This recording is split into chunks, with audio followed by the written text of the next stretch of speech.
Chapter I. Down the rabbit hole. Alice was beginning to get very tired of sitting by her sister on the bank, and of having nothing to do. Once or twice she had peeped into the book her sister was reading, but it had no pictures or conversations in it, and what is the use of a book, thought Alice, without pictures or conversations? So she was considering in her own mind, as well as she could, for the hot day made her feel very sleepy and stupid, whether the pleasure of making a daisy chain would be worth the trouble of getting up and picking the daisies, when suddenly a white rabbit with pink eyes ran close by her. There was nothing so very remarkable in that, nor did Alice think it so very much out of the way to hear the rabbit say to itself, "Oh dear. Oh dear. I shall be late." When she thought it over afterwards, it occurred to her that she ought to have wondered at this, but at the time it all seemed quite natural. But when the rabbit actually took a watch out of its waistcoat pocket and looked at it, and then hurried on, Alice started to her feet. For it flashed across her mind that she had never before seen a rabbit with either a waistcoat pocket or a watch to take out of it, and burning with curiosity, she ran across the field after it, and fortunately was just in time to see it pop down a large rabbit hole under the hedge. In another moment down went Alice after it, never once considering how in the world she was to get out again. The rabbit hole went straight on like a tunnel for some way, and then dipped suddenly down, so suddenly that Alice had not a moment to think about stopping herself before she found herself falling down a very deep well. Either the well was very deep, or she fell very slowly, for she had plenty of time as she went down to look about her and to wonder what was going to happen next. First, she tried to look down and make out what she was coming to, but it was too dark to see anything. Then she looked at the sides of the well, and noticed that they were filled with cupboards and bookshelves. Here and there she saw maps and pictures hung upon pegs. She took down a jar from one of the shelves as she passed. It was labeled orange marmalade, but to her great disappointment it was empty. She did not like to drop the jar for fear of killing somebody underneath, so managed to put it into one of the cupboards as she fell past it. Well, thought Alice to herself, after such a fall as this, I shall think nothing of tumbling downstairs. How brave they'll all think me at home. Why, I wouldn't say anything about it, even if I fell off the top of the house. Which was very likely true. Down, down, down. Would the fall never come to an end? I wonder how many miles I've fallen by this time, she said aloud.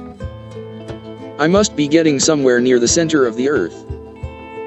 Let me see, that would be 4,000 miles down, I think, for, you see, Alice had learned several things of this sort in her lessons in the schoolroom, and though this was not a very good opportunity for showing off her knowledge, as there was no one to listen to her, still it was good practice to say it over.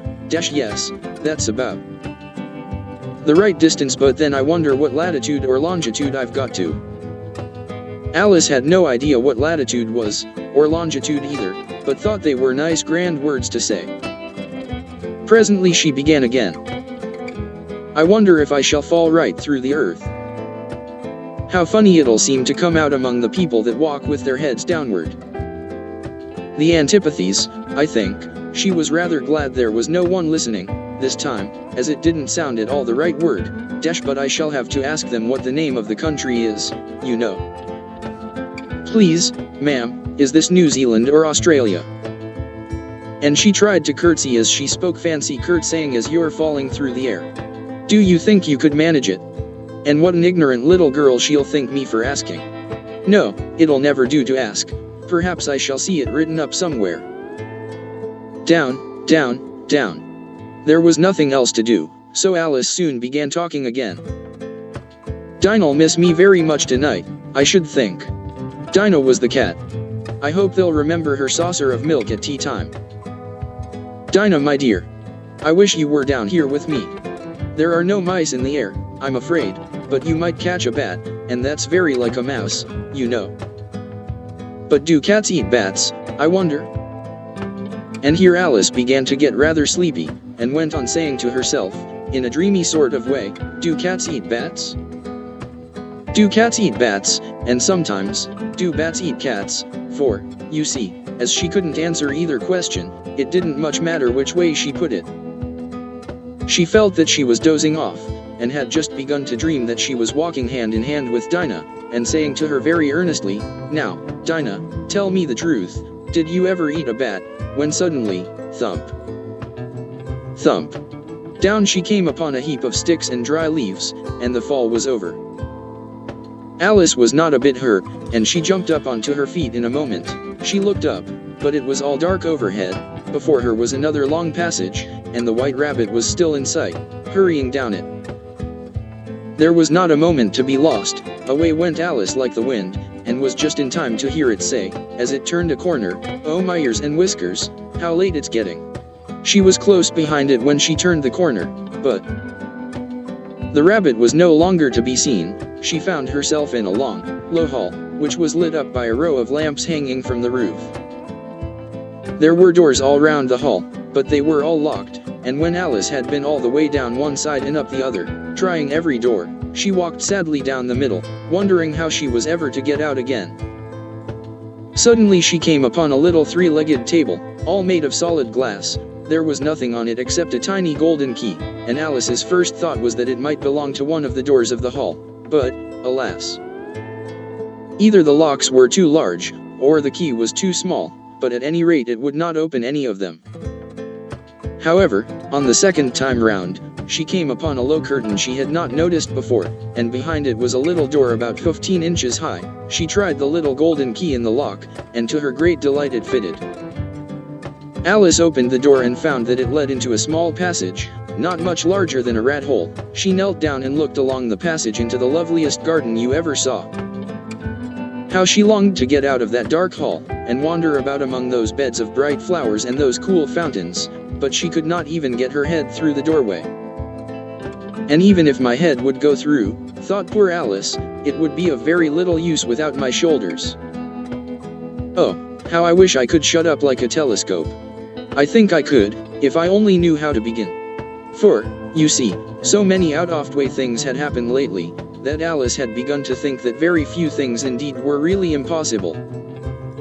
There seemed to be no use in waiting by the little door, so she went back to the table, half hoping she might find another key on it, or at any rate a book of rules for shutting people up like telescopes. This time she found a little bottle on it, which certainly was not here before, said Alice, and round the neck of the bottle was a paper label, with the words "Drink Me," beautifully printed on it in large letters. It was all very well to say "Drink me," but the wise little Alice was not going to do that in a hurry. "No, I'll look first," she said, "and see whether it's marked poison or not." For she had read several nice little histories about children who had got burnt, and eaten up by wild beasts and other unpleasant things, all because they would not remember the simple rules their friends had taught them. Such as, that a red-hot poker will burn you if you hold it too long. And that if you cut your finger very deeply with a knife, it usually bleeds, and she had never forgotten that, if you drink much from a bottle marked poison, it is almost certain to disagree with you, sooner or later. However, this bottle was not marked poison. So Alice ventured to taste it, and finding it very nice, it had, in fact, a sort of mixed flavor of cherry tart, custard, pineapple, roast turkey, toffee, and hot buttered toast. She very soon finished it off. "What a curious feeling," said Alice, "I must be shutting up like a telescope." And so it was indeed. She was now only 10 inches high, and her face brightened up at the thought that she was now the right size for going through the little door into that lovely garden. First, however, she waited for a few minutes to see if she was going to shrink any further. She felt a little nervous about this, for it might end, you know, said Alice to herself, in my going out altogether, like a candle. I wonder what I should be like then. And she tried to fancy what the flame of a candle is like after the candle is blown out, for she could not remember ever having seen such a thing.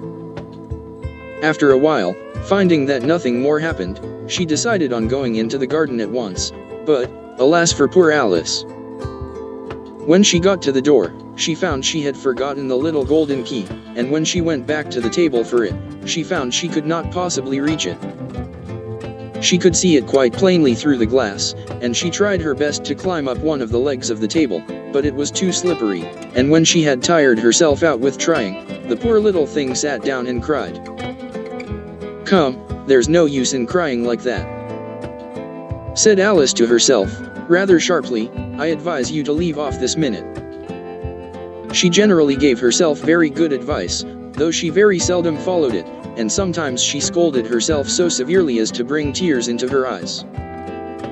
And once she remembered trying to box her own ears for having cheated herself in a game of croquet she was playing against herself, for this curious child was very fond of pretending to be two people. "But it's no use now," thought poor Alice, "to pretend to be two people. Why, there's hardly enough of me left to make one respectable person." Soon her eye fell on a little glass box that was lying under the table. She opened it, and found in it a very small cake, on which the words "Eat me" were beautifully marked in currants. "Well, I'll eat it," said Alice, "and if it makes me grow larger, I can reach the key, and if it makes me grow smaller, I can creep under the door, so either way I'll get into the garden, and I don't care which happens." She ate a little bit, and said anxiously to herself, "Which way? Which way?" holding her hand on the top of her head to feel which way it was growing, and she was quite surprised to find that she remained the same size. To be sure, this generally happens when one eats cake, but Alice had got so much into the way of expecting nothing but out of the way things to happen, that it seemed quite dull and stupid for life to go on in the common way. So she set to work, and very soon finished off the cake. Chapter 2. The Pool of Tears.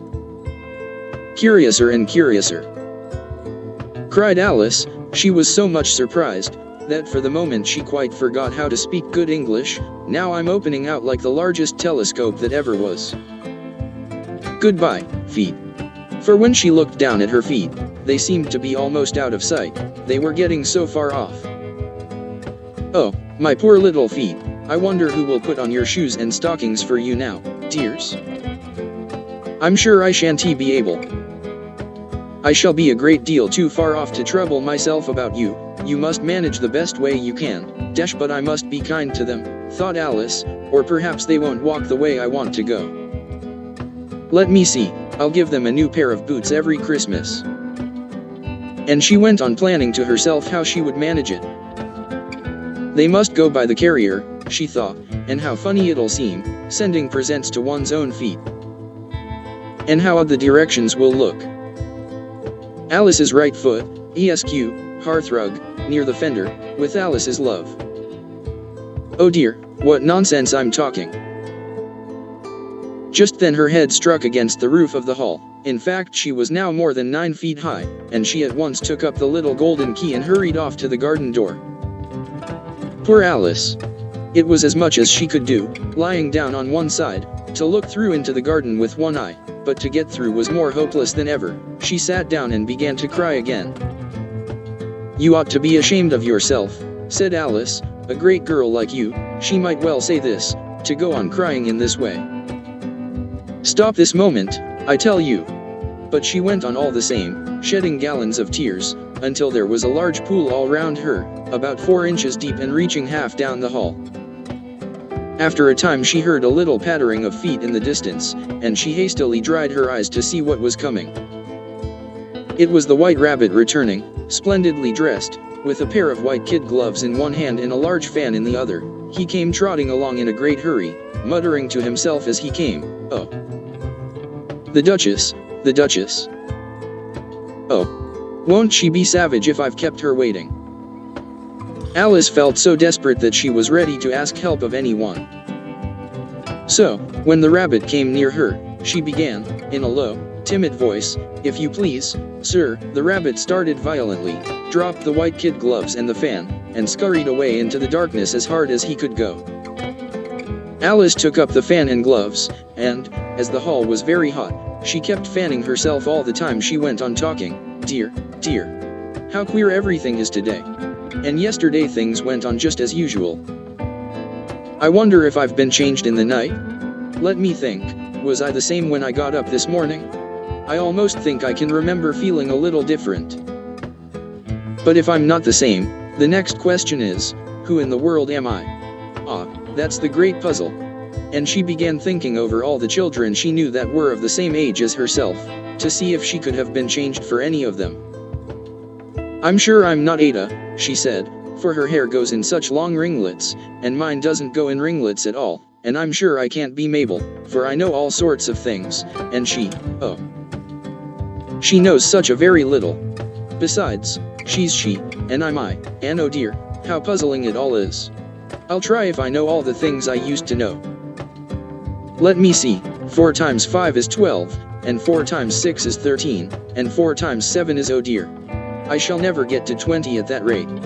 However, the multiplication table doesn't signify. Let's try geography. London is the capital of Paris, and Paris is the capital of Rome, and Rome no, that's all wrong, I'm certain. I must have been changed for Mabel. I'll try and say, how doth the little, and she crossed her hands on her lap as if she were saying lessons, and began to repeat it, but her voice sounded hoarse and strange, and the words did not come the same as they used to do. How doth the little crocodile improve his shining tail, and pour the waters of the Nile on every golden scale? How cheerfully he seems to grin, how neatly spread his claws, and welcome little fishes in with gently smiling jaws. I'm sure those are not the right words, said poor Alice, and her eyes filled with tears again as she went on. I must be Mabel after all, and I shall have to go and live in that poky little house, and have next to no toys to play with, and ever so many lessons to learn. No, I've made up my mind about it. If I'm Mabel, I'll stay down here. It'll be no use their putting their heads down and saying, come up again, dear. I shall only look up and say, who am I then? Tell me that first, and then, if I like being that person, I'll come up. If not, I'll stay down here till I'm somebody else, but, oh dear, cried Alice, with a sudden burst of tears, I do wish they would put their heads down. I am so very tired of being all alone here. As she said this, she looked down at her hands, and was surprised to see that she had put on one of the rabbit's little white kid gloves while she was talking. How can I have done that? She thought. I must be growing small again. She got up and went to the table to measure herself by it, and found that, as nearly as she could guess, she was now about 2 feet high, and was going on shrinking rapidly. She soon found out that the cause of this was the fan she was holding, and she dropped it hastily, just in time to avoid shrinking away altogether. That was a narrow escape, said Alice, a good deal frightened at the sudden change, but very glad to find herself still in existence, and now for the garden, and she ran with all speed back to the little door, but, alas, the little door was shut again, and the little golden key was lying on the glass table as before, and things are worse than ever, thought the poor child, for I never was so small as this before, never. And I declare it's too bad, that it is. As she said these words her foot slipped, and in another moment, splash, she was up to her chin in salt water. Her first idea was that she had somehow fallen into the sea, and in that case I can go back by railway, she said to herself. Alice had been to the seaside once in her life, and had come to the general conclusion that wherever you go to on the English coast you find a number of bathing machines in the sea, some children digging in the sand with wooden spades, then a row of lodging houses, and behind them a railway station. However, she soon made out that she was in the pool of tears which she had wept when she was 9 feet high. I wish I hadn't cried so much, said Alice, as she swam about, trying to find her way out. I shall be punished for it now, I suppose, by being drowned in my own tears. That will be a queer thing, to be sure.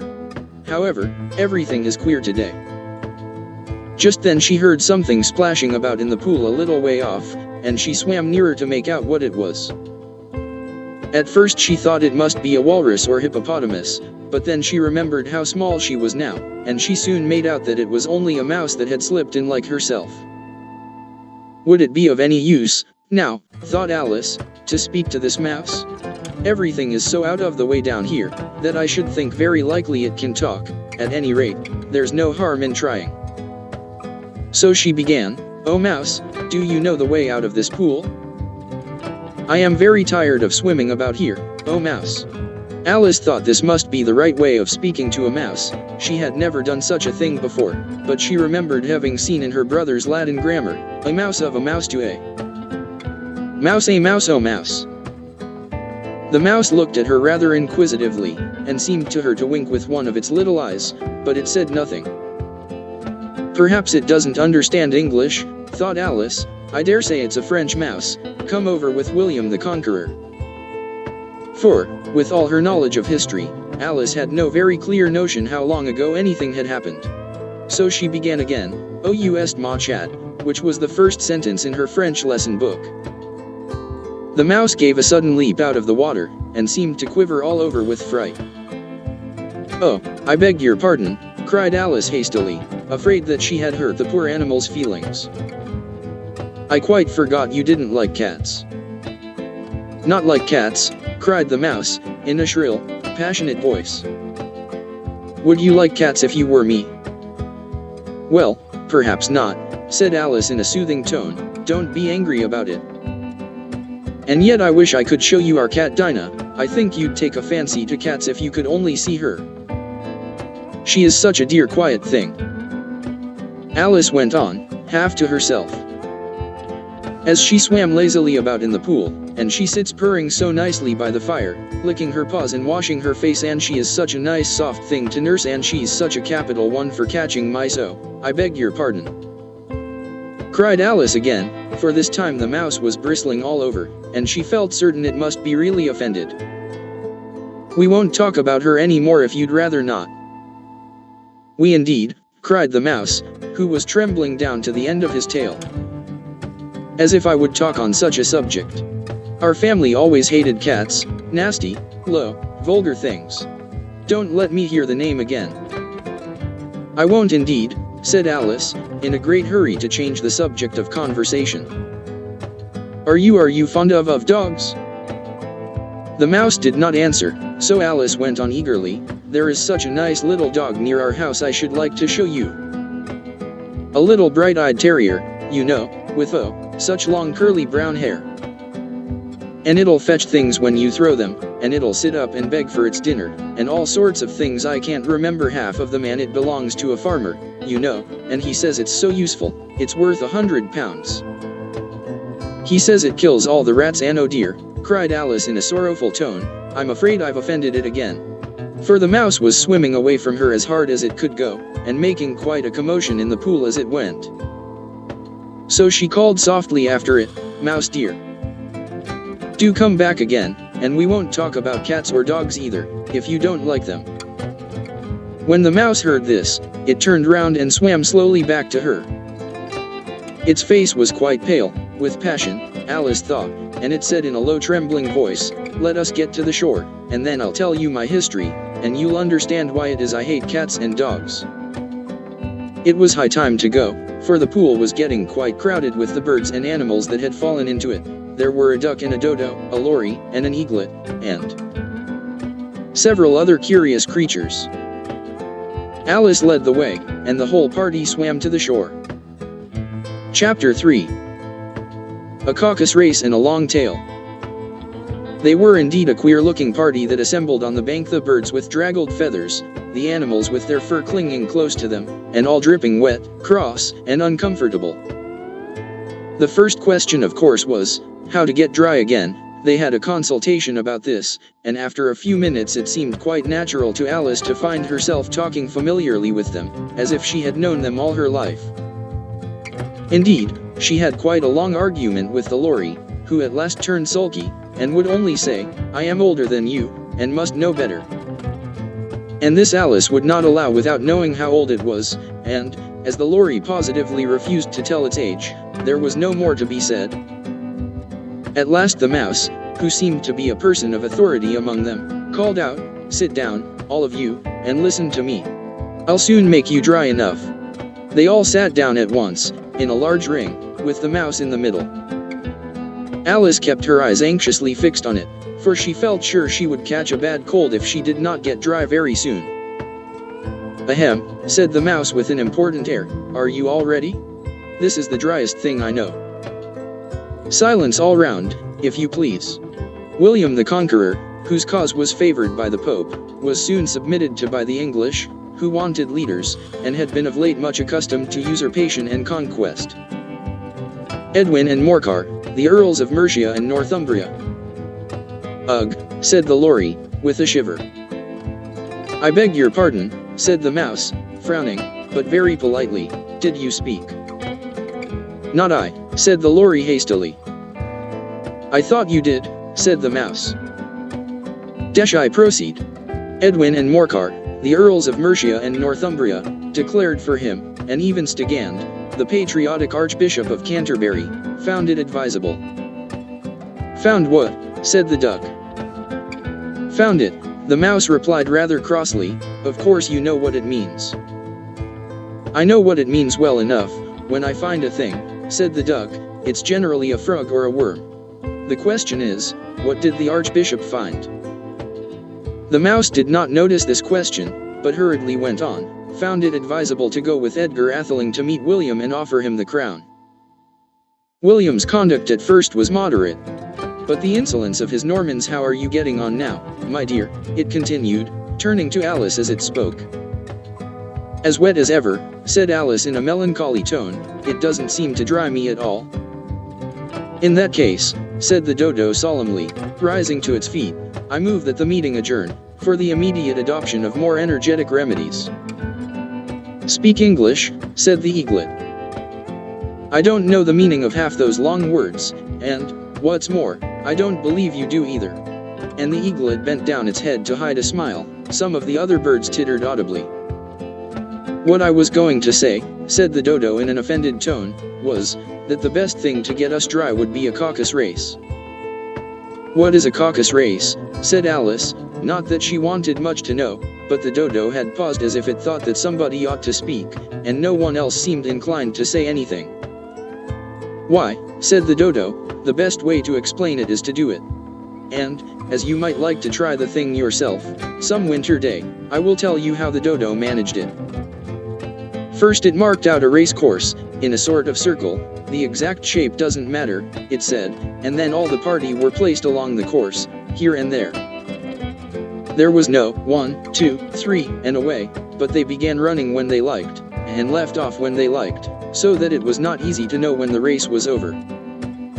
However, when they had been running half an hour or so, and were quite dry again, the Dodo suddenly called out, 'The race is over,' and they all crowded round it, panting, and asking, 'But who has won?' This question the Dodo could not answer without a great deal of thought. And it sat for a long time with one finger pressed upon its forehead, the position in which you usually see Shakespeare, in the pictures of him, while the rest waited in silence. At last the Dodo said, 'Everybody has won, and all must have prizes.' 'But who is to give the prizes?' quite a chorus of voices asked.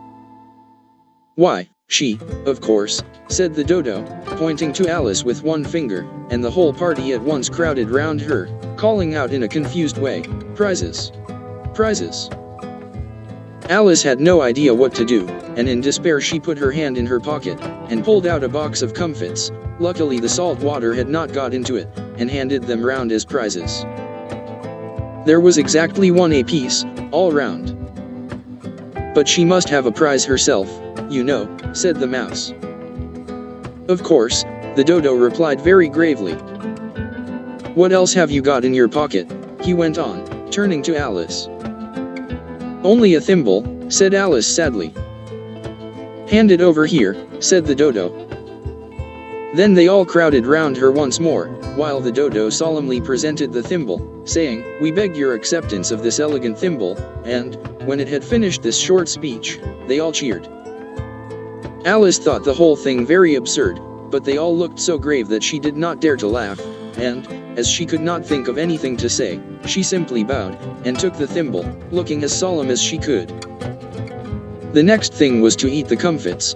This caused some noise and confusion, as the large birds complained that they could not taste theirs, and the small ones choked and had to be patted on the back. However, it was over at last, and they sat down again in a ring, and begged the Mouse to tell them something more. 'You promised to tell me your history, you know,' said Alice, 'and why it is you hate C&D, she added in a whisper, half afraid that it would be offended again. Mine is a long and a sad tail, said the mouse, turning to Alice, and sighing. It is a long tail, certainly, said Alice, looking down with wonder at the mouse's tail, but why do you call it sad? And she kept on puzzling about it while the mouse was speaking, so that her idea of the tale was something like this dash. Fury said to a mouse, that he met in the house, let us both go to law, I will prosecute you dash come, I'll take no denial, we must have a trial, for really this morning I've nothing to do. Said the mouse to the cur, such a trial, dear sir, with no jury or judge, would be wasting our breath. I'll be judge, I'll be jury, said cunning old Fury, I'll try the whole cause, and condemn you to death. You are not attending, said the mouse to Alice severely. What are you thinking of? I beg your pardon, said Alice very humbly, you had got to the fifth bend, I think. I had not, cried the mouse, sharply and very angrily. A knot, said Alice, always ready to make herself useful, and looking anxiously about her. Oh, do let me help to undo it. I shall do nothing of the sort, said the mouse, getting up and walking away. You insult me by talking such nonsense. I didn't mean it, pleaded poor Alice. But you're so easily offended, you know. The mouse only growled in reply. Please come back and finish your story. Alice called after it, and the others all joined in chorus. Yes, please do, but the mouse only shook its head impatiently, and walked a little quicker. What a pity it wouldn't stay, sighed the lorry, as soon as it was quite out of sight, and an old crab took the opportunity of saying to her daughter, ah, my dear, let this be a lesson to you never to lose your temper. Hold your tongue, ma, said the young crab, a little snappishly. You're enough to try the patience of an oyster. I wish I had our Dinah here, I know I do, said Alice aloud, addressing nobody in particular. She'd soon fetch it back. And who is Dinah, if I might venture to ask the question, said the lorry. Alice replied eagerly, for she was always ready to talk about her pet, Dinah's our cat. And she's such a capital one for catching mice you can't think. And oh, I wish you could see her after the birds. Why, she'll eat a little bird as soon as look at it. This speech caused a remarkable sensation among the party. Some of the birds hurried off at once. One old magpie began wrapping itself up very carefully, remarking, I really must be getting home, the night air doesn't suit my throat. And a canary called out in a trembling voice to its children, come away, my dears. It's high time you were all in bed. On various pretexts they all moved off, and Alice was soon left alone. I wish I hadn't mentioned Dinah, she said to herself in a melancholy tone. Nobody seems to like her, down here, and I'm sure she's the best cat in the world. Oh, my dear Dinah. I wonder if I shall ever see you any more. And here poor Alice began to cry again, for she felt very lonely and low-spirited. In a little while, however, she again heard a little pattering of footsteps in the distance, and she looked up eagerly, half hoping that the mouse had changed his mind, and was coming back to finish his story. Chapter 4. The rabbit sends in a little bill. It was the white rabbit, trotting slowly back again, and looking anxiously about as it went, as if it had lost something, and she heard it muttering to itself, the Duchess. The Duchess? Oh my dear paws. Oh my fur and whiskers. She'll get me executed, as sure as ferrets are ferrets. Where can I have dropped them, I wonder? Alice guessed in a moment that it was looking for the fan and the pair of white kid gloves. And she very good-naturedly began hunting about for them, but they were nowhere to be seen. Everything seemed to have changed since her swim in the pool, and the great hall, with the glass table and the little door, had vanished completely. Very soon the rabbit noticed Alice, as she went hunting about, and called out to her in an angry tone, Why, Mary Ann, what are you doing out here? Run home this moment, and fetch me a pair of gloves and a fan. Quick, now. And Alice was so much frightened that she ran off at once in the direction it pointed to, without trying to explain the mistake it had made. He took me for his housemaid, she said to herself as she ran. How surprised he'll be when he finds out who I am. But I'd better take him his fan and gloves, that is, if I can find them." As she said this, she came upon a neat little house, on the door of which was a bright brass plate with the name, W. Rabbit, engraved upon it. She went in without knocking, and hurried upstairs, in great fear lest she should meet the real Mary Ann, and be turned out of the house before she had found the fan and gloves. "How queer it seems," Alice said to herself, "to be going messages for a rabbit. I suppose Dinah'll be sending me on messages next." And she began fancying the sort of thing that would happen. "Miss Alice, come here directly, and get ready for your walk." "Coming in a minute, nurse. But I've got to see that the mouse doesn't get out." "Only I don't think," Alice went on, "that they'd let Dinah stop in the house if it began ordering people about like that." By this time she had found her way into a tidy little room with a table in the window, and on it, as she had hoped, a fan and 2 or 3 pairs of tiny white kid gloves. She took up the fan and a pair of the gloves, and was just going to leave the room, when her eye fell upon a little bottle that stood near the looking glass. There was no label this time with the words "Drink me," but nevertheless she uncorked it and put it to her lips. "I know something interesting is sure to happen," she said to herself, "whenever I eat or drink anything, so I'll just see what this bottle does. I do hope it'll make me grow large again, for really I'm quite tired of being such a tiny little thing." It did so indeed, and much sooner than she had expected. Before she had drunk half the bottle, she found her head pressing against the ceiling, and had to stoop to save her neck from being broken. She hastily put down the bottle, saying to herself, "That's quite enough, I hope I shan't grow any more as it is. I can't get out at the door, I do wish I hadn't drunk quite so much." Alas! It was too late to wish that. She went on growing, and very soon had to kneel down on the floor. In another minute there was not even room for this, and she tried the effect of lying down with one elbow against the door, and the other arm curled round her head. Still she went on growing, and, as a last resource, she put one arm out of the window, and one foot up the chimney, and said to herself, "Now I can do no more, whatever happens. What will become of me?" Luckily for Alice, the little magic bottle had now had its full effect, and she grew no larger. Still it was very uncomfortable, and, as there seemed to be no sort of chance of her ever getting out of the room again, no wonder she felt unhappy. It was much pleasanter at home, thought poor Alice, when one wasn't always growing larger and smaller, and being ordered about by mice and rabbits. "I almost wish I hadn't gone down that rabbit hole, and yet it's rather curious, you know, this sort of life. I do wonder what can have happened to me. When I used to read fairy tales, I fancied that kind of thing never happened, and now here I am in the middle of one. There ought to be a book written about me, that there ought. And when I grow up, I'll write one, but I'm grown up now," she added in a sorrowful tone. "At least there's no room to grow up any more here." "But then," thought Alice, "shall I never get any older than I am now? That'll be a comfort, one way never to be an old woman, but then always to have lessons to learn. Oh, I shouldn't like that." "Oh, you foolish Alice," she answered herself. "How can you learn lessons in here? Why, there's hardly room for you, and no room at all for any lesson books." And so she went on, taking first one side and then the other, and making quite a conversation of it altogether, but after a few minutes she heard a voice outside, and stopped to listen.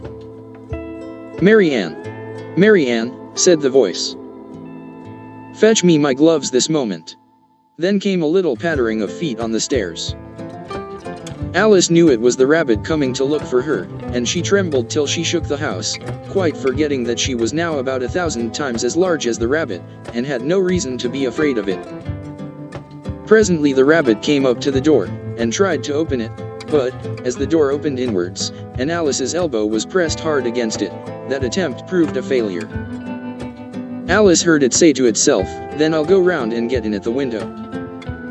"That you won't," thought Alice, and, after waiting till she fancied she heard the rabbit just under the window, she suddenly spread out her hand, and made a snatch in the air.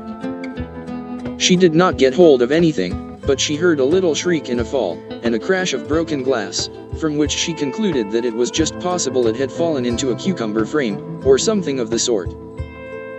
Next came an angry voice, the rabbit's Pat. Pat. Where are you? And then a voice she had never heard before. Sure, then I'm here. Digging for apples, Your Honor. Digging for apples, indeed, said the rabbit angrily. Here. Come and help me out of this. Sounds of more broken glass. Now tell me, Pat, what's that in the window? Sure, it's an arm, Your Honor. He pronounced it arum. An arm, you goose. Whoever saw one that size? Why, it fills the whole window. Sure, it does, Your Honor, but it's an arm for all that. Well, it's got no business there, at any rate, go and take it away.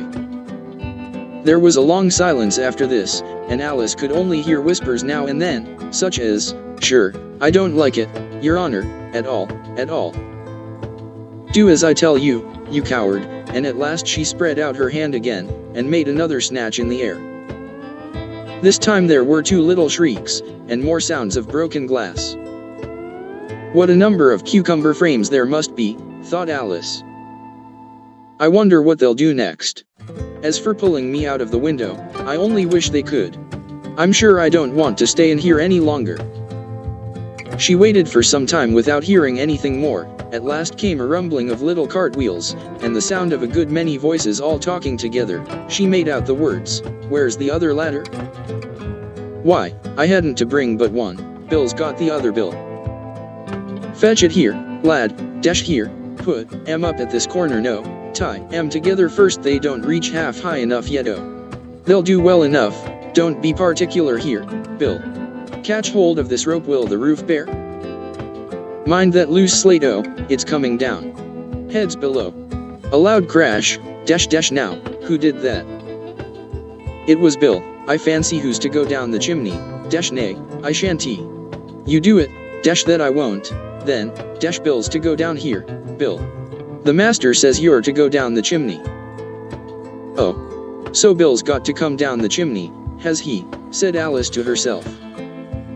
Shy, they seem to put everything upon Bill. I wouldn't be in Bill's place for a good deal, this fireplace is narrow, to be sure, but I think I can kick a little. She drew her foot as far down the chimney as she could, and waited till she heard a little animal, she couldn't guess of what sort it was, scratching and scrambling about in the chimney close above her. Then, saying to herself, this is Bill, she gave one sharp kick, and waited to see what would happen next. The first thing she heard was a general chorus of "There goes Bill," then the rabbit's voice along, "Catch him, you by the hedge," then silence, and then another confusion of voices, "Hold up his head, brandy, now don't choke him, how was it, old fellow? What happened to you? Tell us all about it." Last came a little feeble, squeaking voice. "That's Bill," thought Alice. "Well, I hardly know no more, thank ya. I'm better now, but I'm a deal too flustered to tell you. All I know is, something comes at me like a jack-in-the-box, and up I goes like a skyrocket." "So you did, old fellow," said the others. "We must burn the house down," said the rabbit's voice, and Alice called out as loud as she could, "If you do, I'll set Dinah at you." There was a dead silence instantly, and Alice thought to herself, "I wonder what they will do next. If they had any sense, they'd take the roof off." After a minute or two, they began moving about again, and Alice heard the rabbit say, "A barrowful will do, to begin with." A barrowful of what? Thought Alice, but she had not long to doubt, for the next moment a shower of little pebbles came rattling in at the window, and some of them hit her in the face. "I'll put a stop to this," she said to herself, and shouted out, "You'd better not do that again," which produced another dead silence. Alice noticed with some surprise that the pebbles were all turning into little cakes as they lay on the floor, and a bright idea came into her head. "If I eat one of these cakes," she thought, "it's sure to make some change in my size, and as it can't possibly make me larger, it must make me smaller, I suppose."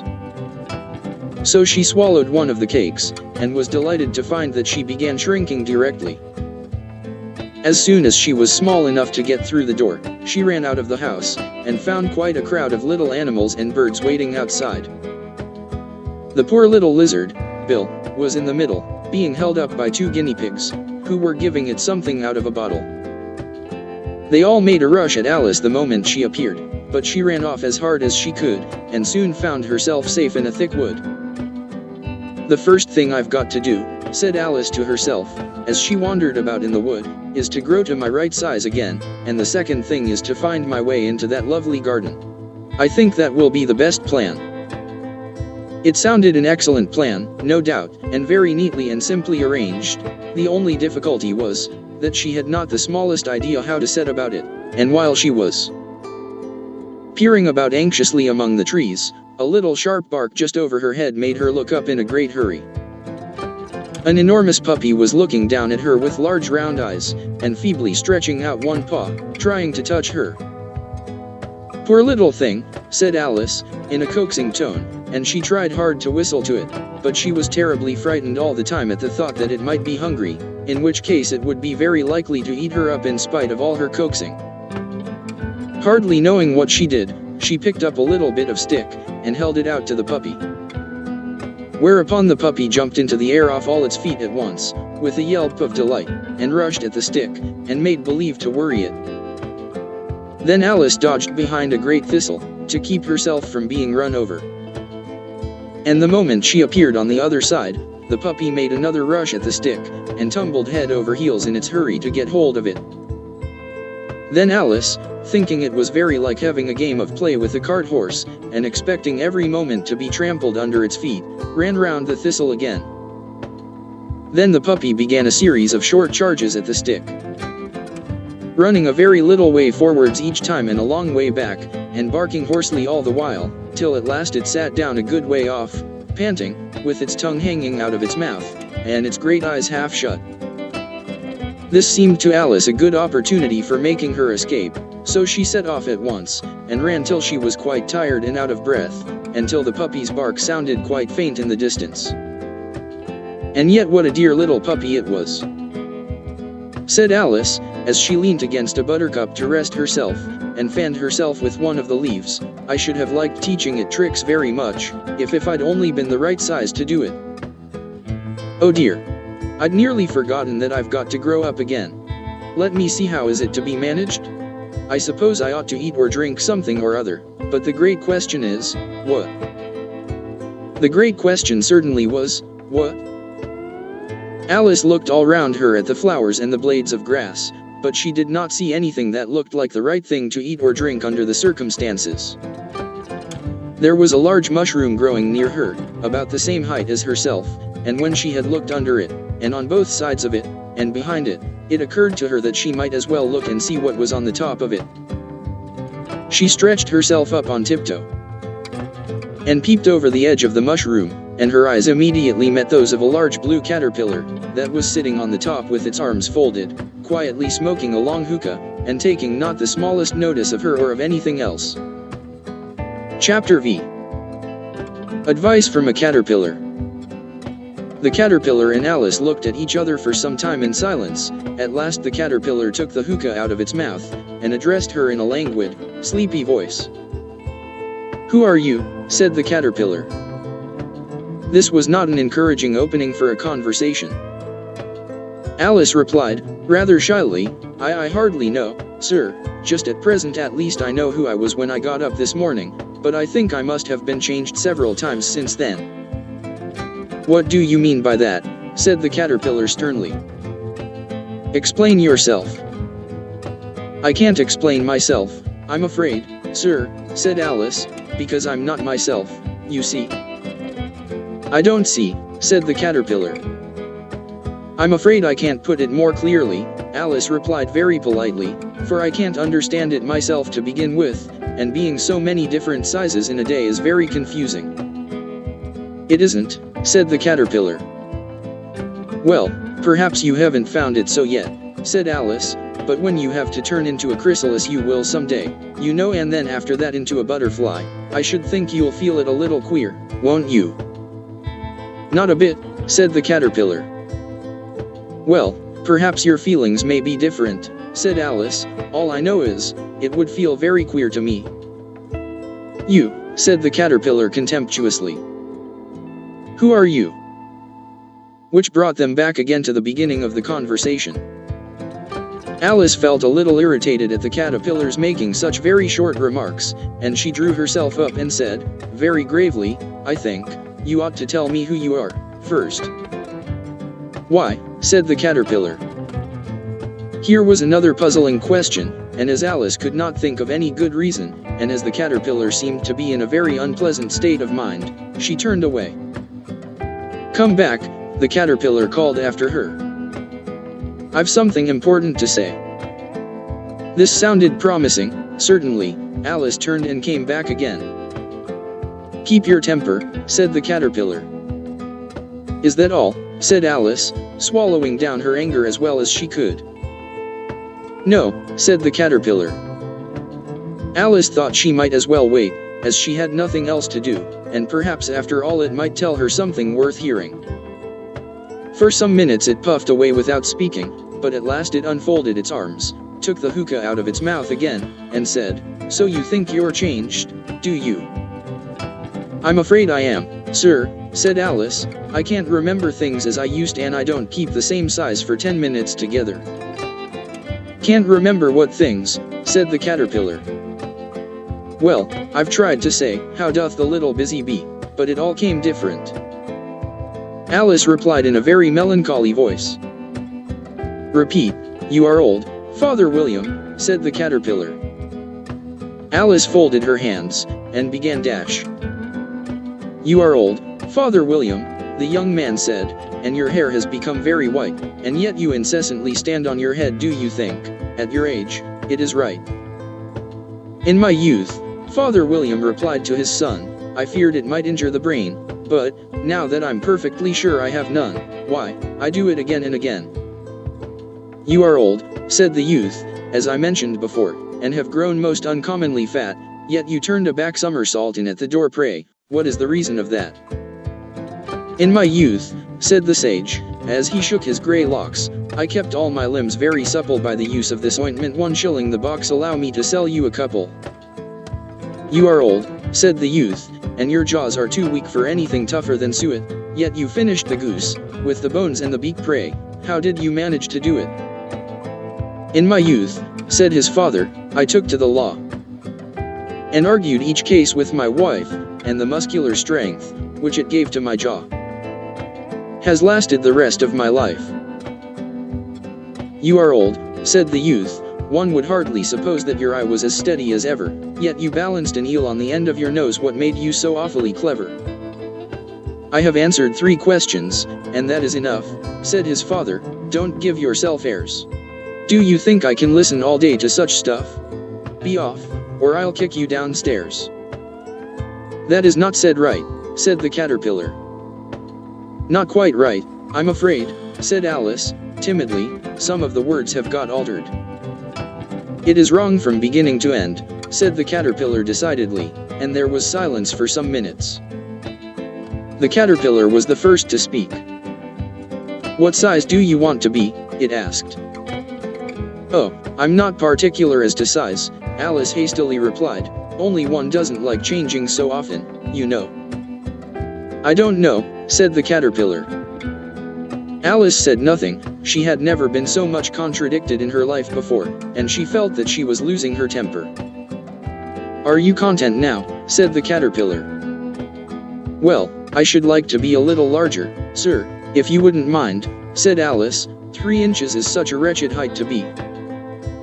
It is a very good height indeed, said the caterpillar angrily, rearing itself upright as it spoke. It was exactly 3 inches high. But I'm not used to it, pleaded poor Alice in a piteous tone. And she thought of herself, I wish the creatures wouldn't be so easily offended. You'll get used to it in time, said the caterpillar, and it put the hookah into its mouth and began smoking again. This time Alice waited patiently until it chose to speak again. In a minute or two the caterpillar took the hookah out of its mouth and yawned once or twice, and shook itself. Then it got down off the mushroom, and crawled away in the grass, merely remarking as it went, one side will make you grow taller, and the other side will make you grow shorter. What? The other side of what? Thought Alice to herself. "Of the mushroom," said the caterpillar, just as if she had asked it aloud, and in another moment it was out of sight. Alice remained looking thoughtfully at the mushroom for a minute, trying to make out which were the two sides of it, and as it was perfectly round, she found this a very difficult question. However, at last she stretched her arms round it as far as they would go, and broke off a bit of the edge with each hand. "And now which is which?" she said to herself, and nibbled a little of the right-hand bit to try the effect. The next moment she felt a violent blow underneath her chin. It had struck her foot. She was a good deal frightened by this very sudden change, but she felt that there was no time to be lost, as she was shrinking rapidly, so she set to work at once to eat some of the other bit. Her chin was pressed so closely against her foot that there was hardly room to open her mouth, but she did it at last, and managed to swallow a morsel of the left-hand bit. "Come, my head's free at last," said Alice in a tone of delight, which changed into alarm in another moment, when she found that her shoulders were nowhere to be found. All she could see, when she looked down, was an immense length of neck, which seemed to rise like a stalk out of a sea of green leaves that lay far below her.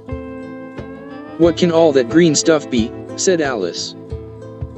"And where have my shoulders got to? And oh, my poor hands, how is it I can't see you?"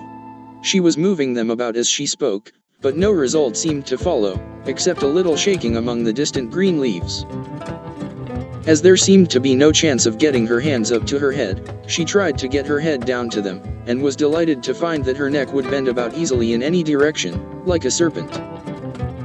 She had just succeeded in curving it down into a graceful zigzag, and was going to dive in among the leaves, which she found to be nothing but the tops of the trees under which she had been wandering, when a sharp hiss made her draw back in a hurry. A large pigeon had flown into her face, and was beating her violently with its wings. "Serpent!" screamed the pigeon. "I'm not a serpent," said Alice indignantly. "Let me alone." "Serpent, I say again," repeated the pigeon, but in a more subdued tone, and added with a kind of sob, "I've tried every way, and nothing seems to suit them." "I haven't the least idea what you're talking about," said Alice.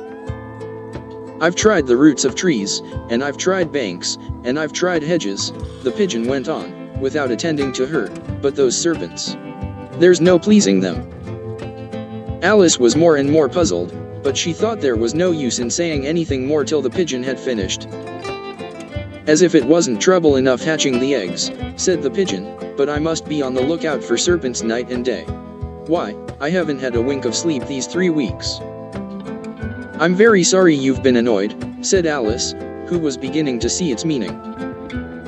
"And just as I'd taken the highest tree in the wood," continued the pigeon, raising its voice to a shriek, "and just as I was thinking I should be free of them at last, they must needs come wriggling down from the sky. Ugh, serpent!" "But I'm not a serpent, I tell you," said Alice. I am a. "Well, what are you?" said the pigeon. "I can see you're trying to invent something." I am a little girl," said Alice, rather doubtfully, as she remembered the number of changes she had gone through that day. "A likely story indeed," said the pigeon in a tone of the deepest contempt. "I've seen a good many little girls in my time, but never one with such a neck as that. No, no. You're a serpent, and there's no use denying it. I suppose you'll be telling me next that you never tasted an egg." "I have tasted eggs, certainly," said Alice, who was a very truthful child, "but little girls eat eggs quite as much as serpents do, you know." "I don't believe it," said the pigeon, "but if they do, why then they're a kind of serpent, that's all I can say." This was such a new idea to Alice, that she was quite silent for a minute or two, which gave the pigeon the opportunity of adding, "You're looking for eggs, I know that well enough. And what does it matter to me whether you're a little girl or a serpent?" "It matters a good deal to me," said Alice hastily, "but I'm not looking for eggs, as it happens, and if I was, I shouldn't want yours, I don't like them raw." "Well, be off, then," said the pigeon in a sulky tone, as it settled down again into its nest. Alice crouched down among the trees as well as she could, for her neck kept getting entangled among the branches, and every now and then she had to stop and untwist it. After a while she remembered that she still held the pieces of mushroom in her hands, and she set to work very carefully, nibbling first at one and then at the other, and growing sometimes taller and sometimes shorter, until she had succeeded in bringing herself down to her usual height. It was so long since she had been anything near the right size, that it felt quite strange at first, but she got used to it in a few minutes, and began talking to herself, as usual. Come, there's half my plan done now. How puzzling all these changes are. I'm never sure what I'm going to be, from one minute to another. However, I've got back to my right size. The next thing is, to get into that beautiful garden. How is that to be done, I wonder? As she said this, she came suddenly upon an open place, with a little house in it about 4 feet high. Whoever lives there, thought Alice, it'll never do to come upon them this size. Why, I should frighten them out of their wits. So she began nibbling at the right-hand bit again, and did not venture to go near the house till she had brought herself down to 9 inches high. Chapter 6. Pig and Pepper. For a minute or two she stood looking at the house, and wondering what to do next, when suddenly a footman in livery came running out of the wood. She considered him to be a footman because he was in livery, otherwise, judging by his face only, she would have called him a fish, and rapped loudly at the door with his knuckles. It was opened by another footman in livery, with a round face, and large eyes like a frog, and both footmen, Alice noticed, had powdered hair that curled all over their heads. She felt very curious to know what it was all about, and crept a little way out of the wood to listen. The fish footman began by producing from under his arm a great letter, nearly as large as himself, and this he handed over to the other, saying, in a solemn tone, "For the Duchess. An invitation from the Queen to play croquet." The frog footman repeated, in the same solemn tone, only changing the order of the words a little, "From the Queen. An invitation for the Duchess to play croquet." Then they both bowed low, and their curls got entangled together. Alice laughed so much at this, that she had to run back into the wood for fear of their hearing her, and when she next peeped out the fish footman was gone, and the other was sitting on the ground near the door, staring stupidly up into the sky. Alice went timidly up to the door, and knocked. "There's no sort of use in knocking," said the footman, "and that for 2 reasons. First, because I'm on the same side of the door as you are. Secondly, because they're making such a noise inside, no one could possibly hear you."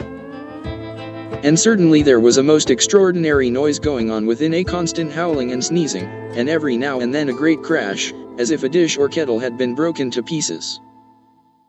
"Please, then," said Alice, "how am I to get in?" "There might be some sense in your knocking," the footman went on without attending to her, "if we had the door between us. For instance, if you were inside, you might knock, and I could let you out, you know." He was looking up into the sky all the time he was speaking, and this Alice thought decidedly uncivil. "But perhaps he can't help it," she said to herself. "His eyes are so very nearly at the top of his head. But at any rate he might answer questions. How am I to get in?" she repeated, aloud. "I shall sit here," the footman remarked, "till tomorrow."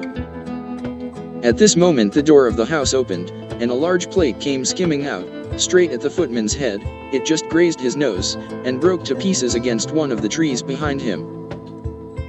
Or next day, maybe," the footman continued in the same tone, exactly as if nothing had happened. "How am I to get in?" asked Alice again, in a louder tone. "You to get in at all?" said the footman. "That's the first question, you know." It was, no doubt, only Alice did not like to be told so. "It's really dreadful," she muttered to herself, "the way all the creatures argue. It's enough to drive one crazy." The footman seemed to think this a good opportunity for repeating his remark, with variations. "I shall sit here," he said, "on and off, for days and days." "But what am I to do?" said Alice. "Anything you like," said the footman, and began whistling. "Oh, there's no use in talking to him," said Alice desperately, "he's perfectly idiotic." And she opened the door and went in. The door led right into a large kitchen, which was full of smoke from one end to the other, the Duchess was sitting on a three-legged stool in the middle, nursing a baby. The cook was leaning over the fire, stirring a large cauldron which seemed to be full of soup. "There's certainly too much pepper in that soup," Alice said to herself, as well as she could for sneezing. There was certainly too much of it in the air. Even the Duchess sneezed occasionally, and as for the baby, it was sneezing and howling alternately without a moment's pause. The only things in the kitchen that did not sneeze were the cook and a large cat which was sitting on the hearth and grinning from ear to ear. "Please would you tell me," said Alice, a little timidly, for she was not quite sure whether it was good manners for her to speak first, "why your cat grins like that?" "It's a Cheshire Cat," said the Duchess, "and that's why." "Pig." She said the last word with such sudden violence that Alice quite jumped. But she saw in another moment that it was addressed to the baby, and not to her, so she took courage, and went on again. "I didn't know that Cheshire Cats always grinned. In fact, I didn't know that cats could grin." "They all can," said the Duchess, "and most of 'em do." "I don't know of any that do," Alice said very politely, feeling quite pleased to have got into a conversation. "You don't know much," said the Duchess, "and that's a fact." Alice did not at all like the tone of this remark, and thought it would be as well to introduce some other subject of conversation. While she was trying to fix on one, the cook took the cauldron of soup off the fire, and at once set to work throwing everything within her reach at the Duchess and the baby. The fire irons came first. Then followed a shower of saucepans, plates, and dishes. The Duchess took no notice of them even when they hit her, and the baby was howling so much already, that it was quite impossible to say whether the blows hurt it or not. "Oh, please mind what you're doing," cried Alice, jumping up and down in an agony of terror. "Oh, there goes his precious nose," as an unusually large saucepan flew close by it, and very nearly carried it off. "If everybody minded their own business," the Duchess said in a hoarse growl, "the world would go round a deal faster than it does." "Which would not be an advantage," said Alice, who felt very glad to get an opportunity of showing off a little of her knowledge. "Just think of what work it would make with the day and night. You see, the Earth takes 24 hours to turn round on its axis." "Talking of axes," said the Duchess, "chop off her head." Alice glanced rather anxiously at the cook, to see if she meant to take the hint, but the cook was busily stirring the soup, and seemed not to be listening, so she went on again, 24 hours, I think, or is it 12? "Oh, don't bother me," said the Duchess, "I never could abide figures." And with that she began nursing her child again, singing a sort of lullaby to it as she did so, and giving it a violent shake at the end of every line. "Speak roughly to your little boy, and beat him when he sneezes. He only does it to annoy, because he knows it teases." Chorus. In which the cook and the baby joined. "Wow. Wow. Wow." While the Duchess sang the second verse of the song, she kept tossing the baby violently up and down, and the poor little thing howled so, that Alice could hardly hear the words. "I speak severely to my boy, I beat him when he sneezes, for he can thoroughly enjoy the pepper when he pleases." Chorus. Wow. Wow. Wow. "Here. You may nurse it a bit, if you like," the Duchess said to Alice, flinging the baby at her as she spoke. "I must go and get ready to play croquet with the Queen," and she hurried out of the room. The cook threw a frying pan after her as she went out, but it just missed her. Alice caught the baby with some difficulty, as it was a queer-shaped little creature, and held out its arms and legs in all directions, just like a starfish, thought Alice. The poor little thing was snorting like a steam engine when she caught it, and kept doubling itself up and straightening itself out again, so that altogether, for the first minute or two, it was as much as she could do to hold it. As soon as she had made out the proper way of nursing it, which was to twist it up into a sort of knot, and then keep tight hold of its right ear and left foot, so as to prevent its undoing itself, she carried it out into the open air. "If I don't take this child away with me," thought Alice, "they're sure to kill it in a day or two. Wouldn't it be murder to leave it behind?" She said the last words out loud, and the little thing grunted in reply. It had left off sneezing by this time. Don't grunt, said Alice, that's not at all a proper way of expressing yourself. The baby grunted again, and Alice looked very anxiously into its face to see what was the matter with it. There could be no doubt that it had a very turn-up nose, much more like a snout than a real nose. Also its eyes were getting extremely small for a baby. Altogether Alice did not like the look of the thing at all. But perhaps it was only sobbing, she thought, and looked into its eyes again, to see if there were any tears. No, there were no tears. If you're going to turn into a pig, my dear, said Alice, seriously, I'll have nothing more to do with you. Mind now. The poor little thing sobbed again, or grunted, it was impossible to say which, and they went on for some while in silence. Alice was just beginning to think to herself, now, what am I to do with this creature when I get it home, when it grunted again, so violently, that she looked down into its face in some alarm. This time there could be no mistake about it. It was neither more nor less than a pig, and she felt that it would be quite absurd for her to carry it further. So she set the little creature down, and felt quite relieved to see it trot away quietly into the wood. If it had grown up, she said to herself, it would have made a dreadfully ugly child, but it makes rather a handsome pig, I think. And she began thinking over other children she knew, who might do very well as pigs, and was just saying to herself, if one only knew the right way to change them, when she was a little startled by seeing the Cheshire Cat sitting on a bough of a tree a few yards off. The cat only grinned when it saw Alice. It looked good-natured, she thought, still it had very long claws and a great many teeth, so she felt that it ought to be treated with respect. Cheshire Puss, she began, rather timidly, as she did not at all know whether it would like the name. However, it only grinned a little wider. Come, it's pleased so far, thought Alice, and she went on. Would you tell me, please, which way I ought to go from here? That depends a good deal on where you want to get to, said the cat. I don't much care where, said Alice. Then it doesn't matter which way you go, said the cat. Dash so long as I get somewhere, Alice added as an explanation.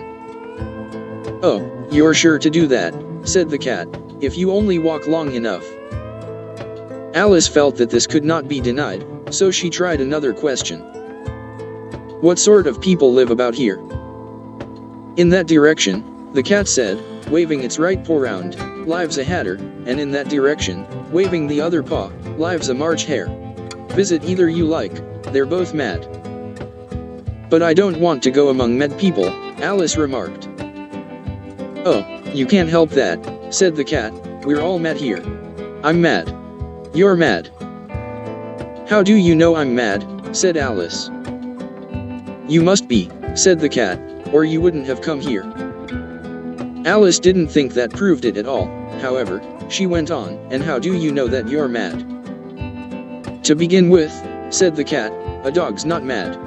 You grant that? I suppose so, said Alice. Well, then, the cat went on, you see, a dog growls when it's angry, and wags its tail when it's pleased. Now I growl when I'm pleased, and wag my tail when I'm angry. Therefore I'm mad. I call it purring, not growling, said Alice. Call it what you like, said the cat. Do you play croquet with the Queen today? I should like it very much, said Alice, but I haven't been invited yet. You'll see me there, said the cat, and vanished. Alice was not much surprised at this, she was getting so used to queer things happening. While she was looking at the place where it had been, it suddenly appeared again. By the by, what became of the baby, said the cat. I'd nearly forgotten to ask. It turned into a pig, Alice quietly said, just as if it had come back in a natural way.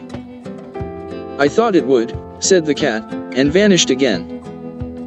Alice waited a little, half expecting to see it again, but it did not appear, and after a minute or two she walked on in the direction in which the March hare was said to live. I've seen hatters before, she said to herself, the March hare will be much the most interesting, and perhaps as this is May it won't be raving mad, at least not so mad as it was in March. As she said this, she looked up, and there was the cat again, sitting on a branch of a tree. Did you say pig, or fig? Said the cat. I said pig, replied Alice, and I wish you wouldn't keep appearing and vanishing so suddenly, you make one quite giddy. All right, said the cat, and this time it vanished quite slowly, beginning with the end of the tail, and ending with the grin, which remained some time after the rest of it had gone. Well, I've often seen a cat without a grin, thought Alice, but a grin without a cat. It's the most curious thing I ever saw in my life.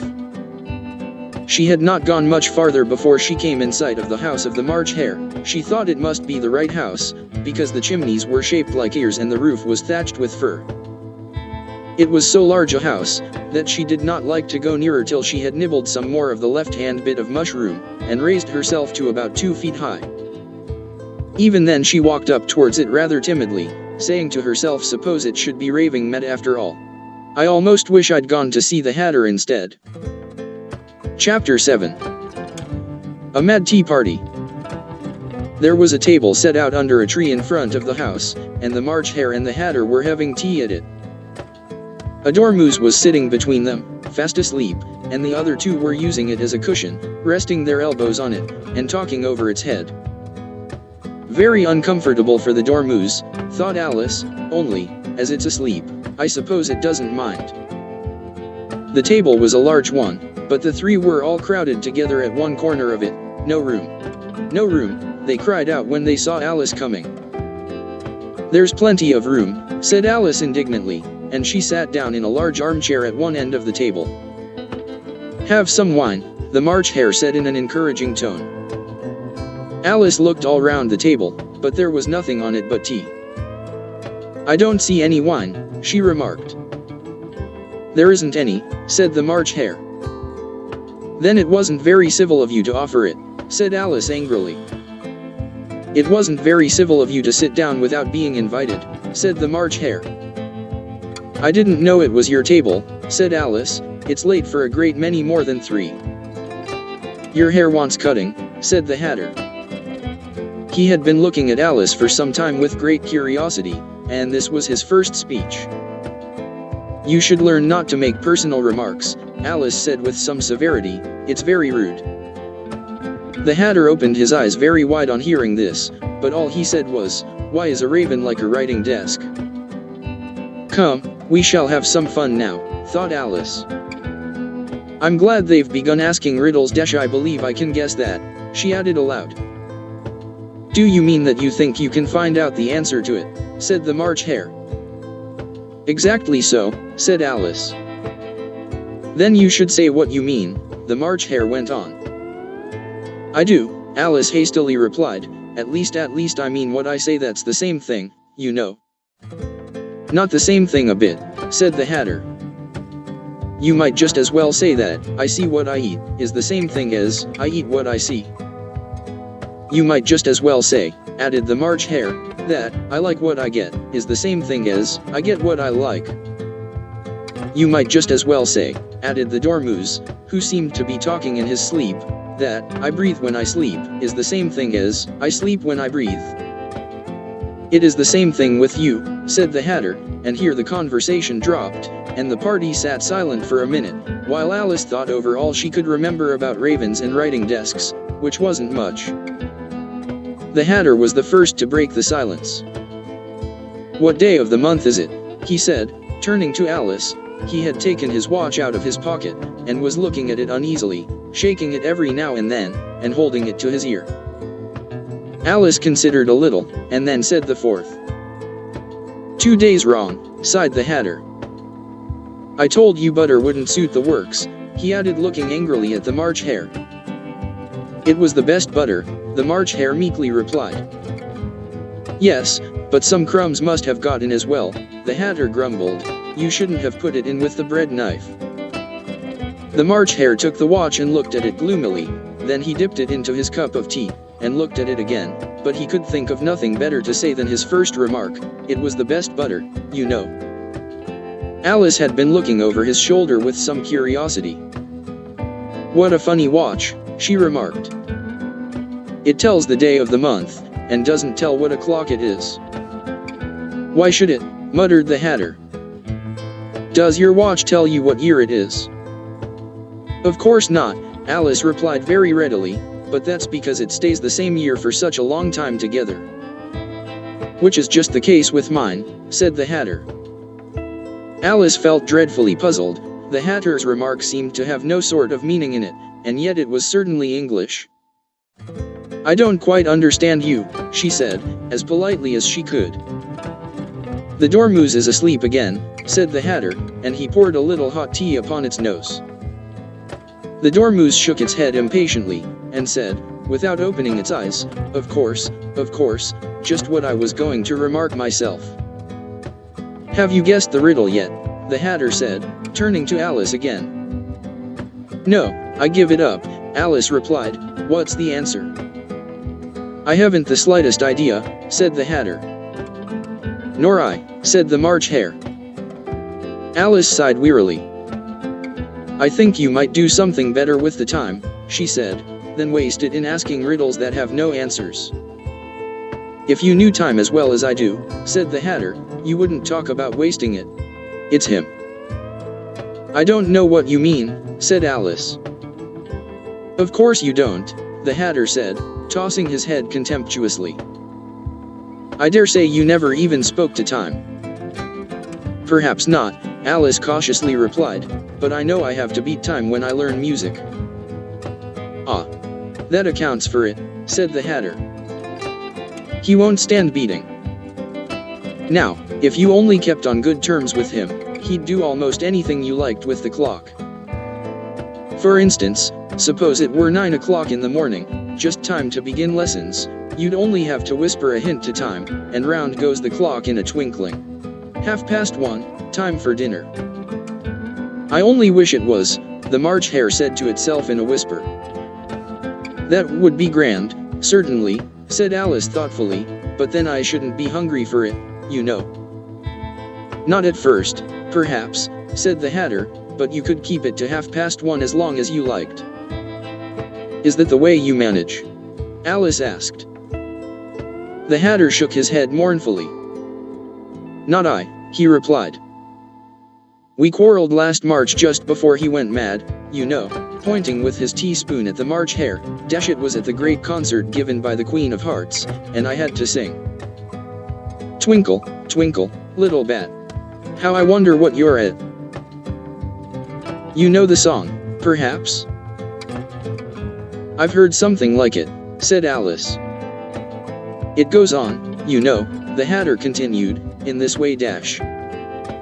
Up above the world you fly, like a tea tray in the sky. Twinkle, twinkle.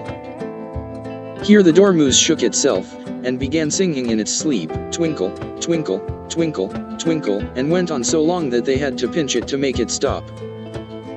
Well, I'd hardly finished the first verse, said the Hatter, when the Queen jumped up and bawled out, he's murdering the time. Off with his head. How dreadfully savage, exclaimed Alice. And ever since that, the Hatter went on in a mournful tone, he won't do a thing I ask. It's always 6 o'clock now. A bright idea came into Alice's head. Is that the reason so many tea things are put out here? She asked. Yes, that's it, said the Hatter with a sigh. It's always tea time, and we've no time to wash the things between whiles. Then you keep moving round, I suppose, said Alice. Exactly so, said the Hatter, as the things get used up. But what happens when you come to the beginning again? Alice ventured to ask. Suppose we change the subject, the March Hare interrupted, yawning. I'm getting tired of this. I vote the young lady tells us a story. I'm afraid I don't know one, said Alice, rather alarmed at the proposal. Then the dormouse shall, they both cried. Wake up, dormouse. And they pinched it on both sides at once. The dormouse slowly opened his eyes. I wasn't asleep, he said in a hoarse, feeble voice, I heard every word you fellows were saying. Tell us a story, said the March Hare. Yes, please do, pleaded Alice. And be quick about it, added the Hatter, or you'll be asleep again before it's done. Once upon a time there were 3 little sisters, the Dormouse began in a great hurry, and their names were Elsie, Lacey, and Tilly, and they lived at the bottom of a well. What did they live on? Said Alice, who always took a great interest in questions of eating and drinking. They lived on treacle, said the Dormouse, after thinking a minute or two. They couldn't have done that, you know, Alice gently remarked. They'd have been ill. So they were, said the Dormouse, very ill. Alice tried to fancy to herself what such an extraordinary way of living would be like, but it puzzled her too much, so she went on, but why did they live at the bottom of a well? Take some more tea, the March Hare said to Alice, very earnestly. I've had nothing yet, Alice replied in an offended tone, so I can't take more. You mean you can't take less, said the Hatter, it's very easy to take more than nothing. Nobody asked your opinion, said Alice. Who's making personal remarks now? The Hatter asked triumphantly. Alice did not quite know what to say to this, so she helped herself to some tea and bread and butter, and then turned to the Dormouse, and repeated her question. Why did they live at the bottom of a well? The Dormouse again took a minute or two to think about it, and then said, it was a treacle well. There's no such thing. Alice was beginning very angrily, but the Hatter and the March Hare went sh, and the Dormouse sulkily remarked, if you can't be civil, you'd better finish the story for yourself. No, please go on. Alice said very humbly, I won't interrupt again. I dare say there may be one. One, indeed, said the Dormouse indignantly. However, he consented to go on. And so these three little sisters, they were learning to draw, you know. What did they draw? Said Alice, quite forgetting her promise. Treacle, said the Dormouse, without considering it all this time. I want a clean cup, interrupted the Hatter, let's all move one place on. He moved on as he spoke, and the Dormouse followed him. The March Hare moved into the Dormouse's place, and Alice rather unwillingly took the place of the March Hare. The Hatter was the only one who got any advantage from the change, and Alice was a good deal worse off than before, as the March Hare had just upset the milk jug into his plate. Alice did not wish to offend the Dormouse again, so she began very cautiously, but I don't understand. Where did they draw the treacle from? You can draw water out of a water well, said the Hatter, so I should think you could draw treacle out of a treacle well, stupid.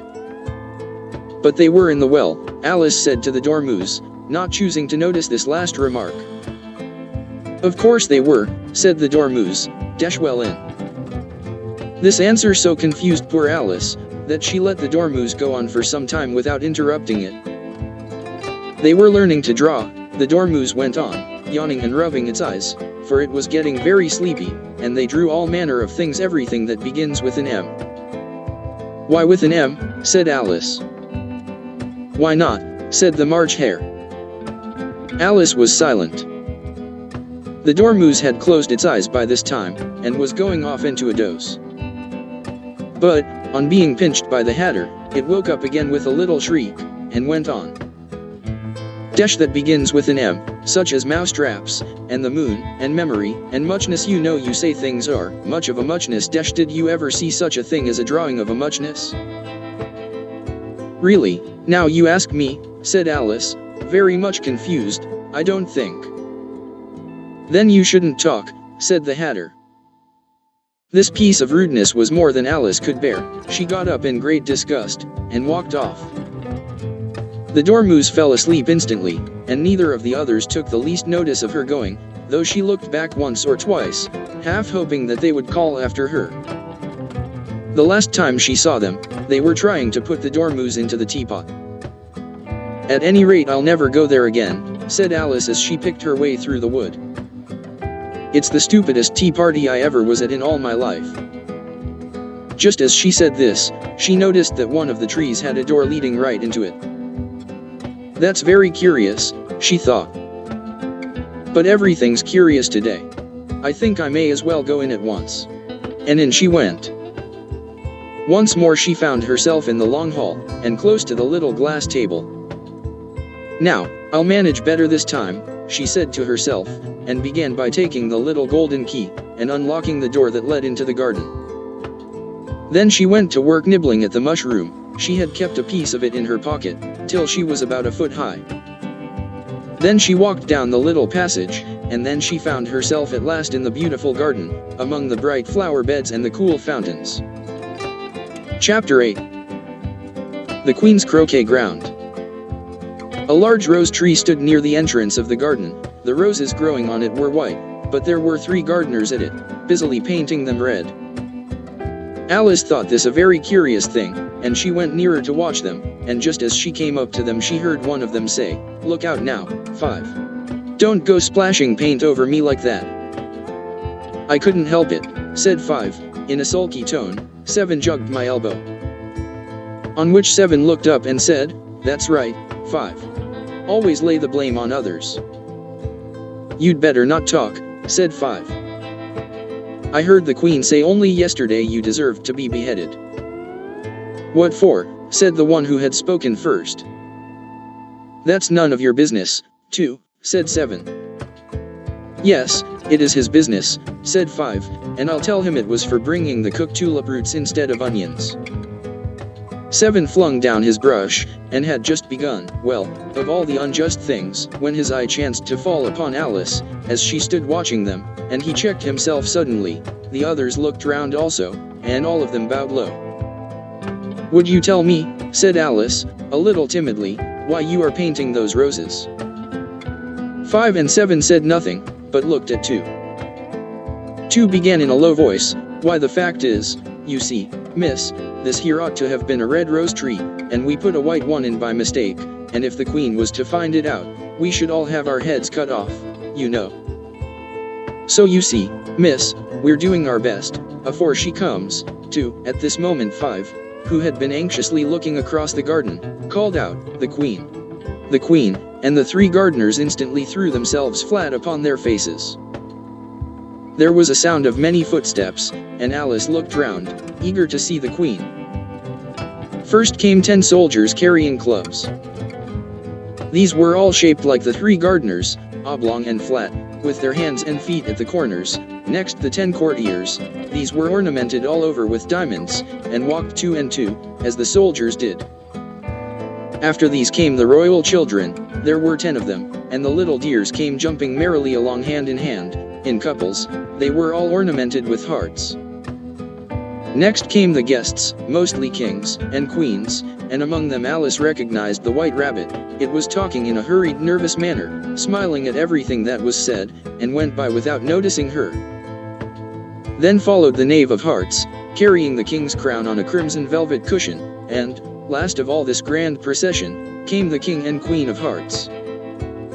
Alice was rather doubtful whether she ought not to lie down on her face like the 3 gardeners, but she could not remember ever having heard of such a rule at processions. And besides, what would be the use of a procession, thought she, if people had all to lie down upon their faces, so that they couldn't see it? So she stood still where she was, and waited. When the procession came opposite to Alice, they all stopped and looked at her, and the Queen said severely, "Who is this?" She said it to the knave of hearts, who only bowed and smiled in reply. "Idiot," said the Queen, tossing her head impatiently, and, turning to Alice, she went on, "What's your name, child?" "My name is Alice, so please your Majesty," said Alice very politely, but she added, to herself, "Why, they're only a pack of cards, after all. I needn't be afraid of them." "And who are these?" said the Queen, pointing to the 3 gardeners who were lying round the rose tree. For, you see, as they were lying on their faces, and the pattern on their backs was the same as the rest of the pack, she could not tell whether they were gardeners, or soldiers, or courtiers, or 3 of her own children. "How should I know?" said Alice, surprised at her own courage. "It's no business of mine." The Queen turned crimson with fury, and, after glaring at her for a moment like a wild beast, screamed off with her head off. "Nonsense," said Alice, very loudly and decidedly, and the Queen was silent. The King laid his hand upon her arm, and timidly said, "Consider, my dear, she is only a child." The queen turned angrily away from him, and said to the knave, "Turn them over." The knave did so, very carefully, with one foot. "Get up," said the queen, in a shrill, loud voice, and the 3 gardeners instantly jumped up, and began bowing to the king, the queen, the royal children, and everybody else. "Leave off that," screamed the queen. "You make me giddy." And then, turning to the rose tree, she went on, "What have you been doing here?" "May it please your majesty," said Tu, in a very humble tone, going down on one knee as he spoke, "we were trying." "I see," said the queen, who had meanwhile been examining the roses. Off with their heads, and the procession moved on, 3 of the soldiers remaining behind to execute the unfortunate gardeners, who ran to Alice for protection. "You shan't be beheaded," said Alice, and she put them into a large flower pot that stood near. The 3 soldiers wandered about for a minute or 2, looking for them, and then quietly marched off after the others. "Are their heads off?" shouted the queen. "Their heads are gone, if it please your majesty," the soldiers shouted in reply. "That's right," shouted the queen. "Can you play croquet?" The soldiers were silent, and looked at Alice, as the question was evidently meant for her. "Yes," shouted Alice. "Come on, then," roared the queen, and Alice joined the procession, wondering very much what would happen next. It's a very fine day," said a timid voice at her side. She was walking by the white rabbit, who was peeping anxiously into her face. "Very," said Alice, "where's the Duchess?" "Hush. Hush," said the rabbit in a low, hurried tone. He looked anxiously over his shoulder as he spoke, and then raised himself upon tiptoe, put his mouth close to her ear, and whispered, "She's under sentence of execution." "What for?" said Alice. "Did you say, 'What a pity'?" the rabbit asked. "No, I didn't," said Alice, "I don't think it's at all a pity. I said what for." "She boxed the queen's ears," the rabbit began. Alice gave a little scream of laughter. "Oh, hush," the rabbit whispered in a frightened tone. "The queen will hear you. You see, she came rather late," and the queen said. "Get to your places," shouted the queen in a voice of thunder, and people began running about in all directions, tumbling up against each other. However, they got settled down in a minute or 2, and the game began. Alice thought she had never seen such a curious croquet ground in her life. It was all ridges and furrows, the balls were live hedgehogs, the mallets live flamingos, and the soldiers had to double themselves up and to stand on their hands and feet, to make the arches. The chief difficulty Alice found at first was in managing her flamingo. She succeeded in getting its body tucked away comfortably enough under her arm, with its legs hanging down. But generally, just as she had got its neck nicely straightened out, and was going to give the hedgehog a blow with its head, it would twist itself round and look up in her face, with such a puzzled expression that she could not help bursting out laughing. And when she had got its head down, and was going to begin again, it was very provoking to find that the hedgehog had unrolled itself, and was in the act of crawling away. Besides all this, there was generally a ridge or furrow in the way wherever she wanted to send the hedgehog to. And, as the doubled-up soldiers were always getting up and walking off to other parts of the ground, Alice soon came to the conclusion that it was a very difficult game indeed. The players all played at once without waiting for turns, quarreling all the while, and fighting for the hedgehogs, and in a very short time the queen was in a furious passion, and went stamping about, and shouting "Off with his head!" or "Off with her head," about once in a minute. Alice began to feel very uneasy. To be sure, she had not as yet had any dispute with the queen, but she knew that it might happen any minute, and then, thought she, what would become of me? They're dreadfully fond of beheading people here. The great wonder is, that there's anyone left alive. She was looking about for some way of escape, and wondering whether she could get away without being seen, when she noticed a curious appearance in the air. It puzzled her very much at first, but, after watching it a minute or 2, She made it out to be a grin, and she said to herself, "It's the Cheshire Cat, now I shall have somebody to talk to." "How are you getting on?" said the cat, as soon as there was mouth enough for it to speak with. Alice waited till the eyes appeared, and then nodded. "It's no use speaking to it," she thought, "till its ears have come, or at least one of them." In another minute the whole head appeared, and then Alice put down her flamingo, and began an account of the game, feeling very glad she had someone to listen to her. The cat seemed to think that there was enough of it now in sight, and no more of it appeared. "I don't think they play it all fairly," Alice began, in rather a complaining tone, "and they all quarrel so dreadfully one can't hear oneself speak, and they don't seem to have any rules in particular. At least, if there are, nobody attends to them, and you've no idea how confusing it is, all the things being alive. For instance, there's the arch I've got to go through next, walking about at the other end of the ground, and I should have croqueted the Queen's hedgehog just now, only it ran away when it saw mine coming." "How do you like the Queen?" said the cat in a low voice. "Not at all," said Alice, "she's so extremely—" Just then she noticed that the Queen was close behind her, listening, so she went on, "Dash likely to win, that it's hardly worth while finishing the game." The Queen smiled and passed on. "Who are you talking to?" said the King, going up to Alice, and looking at the cat's head with great curiosity. "It's a friend of mine, a Cheshire Cat," said Alice. "Allow me to introduce it." "I don't like the look of it at all," said the King. "However, it may kiss my hand if it likes." "I'd rather not," the cat remarked. "Don't be impertinent," said the King, "and don't look at me like that." He got behind Alice as he spoke. "A cat may look at a king," said Alice. "I've read that in some book, but I don't remember where." "Well, it must be removed," said the King very decidedly, and he called the Queen, who was passing at the moment. "My dear, I wish you would have this cat removed." The Queen had only one way of settling all difficulties, great or small. "Off with his head," she said, without even looking round. "I'll fetch the executioner myself," said the King eagerly, and he hurried off. Alice thought she might as well go back, and see how the game was going on, as she heard the Queen's voice in the distance, screaming with passion. She had already heard her sentence 3 of the players to be executed for having missed their turns, and she did not like the look of things at all, as the game was in such confusion that she never knew whether it was her turn or not. So she went in search of her hedgehog. The hedgehog was engaged in a fight with another hedgehog, which seemed to Alice an excellent opportunity for croqueting one of them with the other.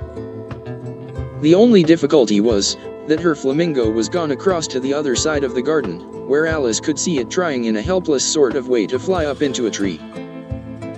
By the time she had caught the flamingo and brought it back, the fight was over, and both the hedgehogs were out of sight.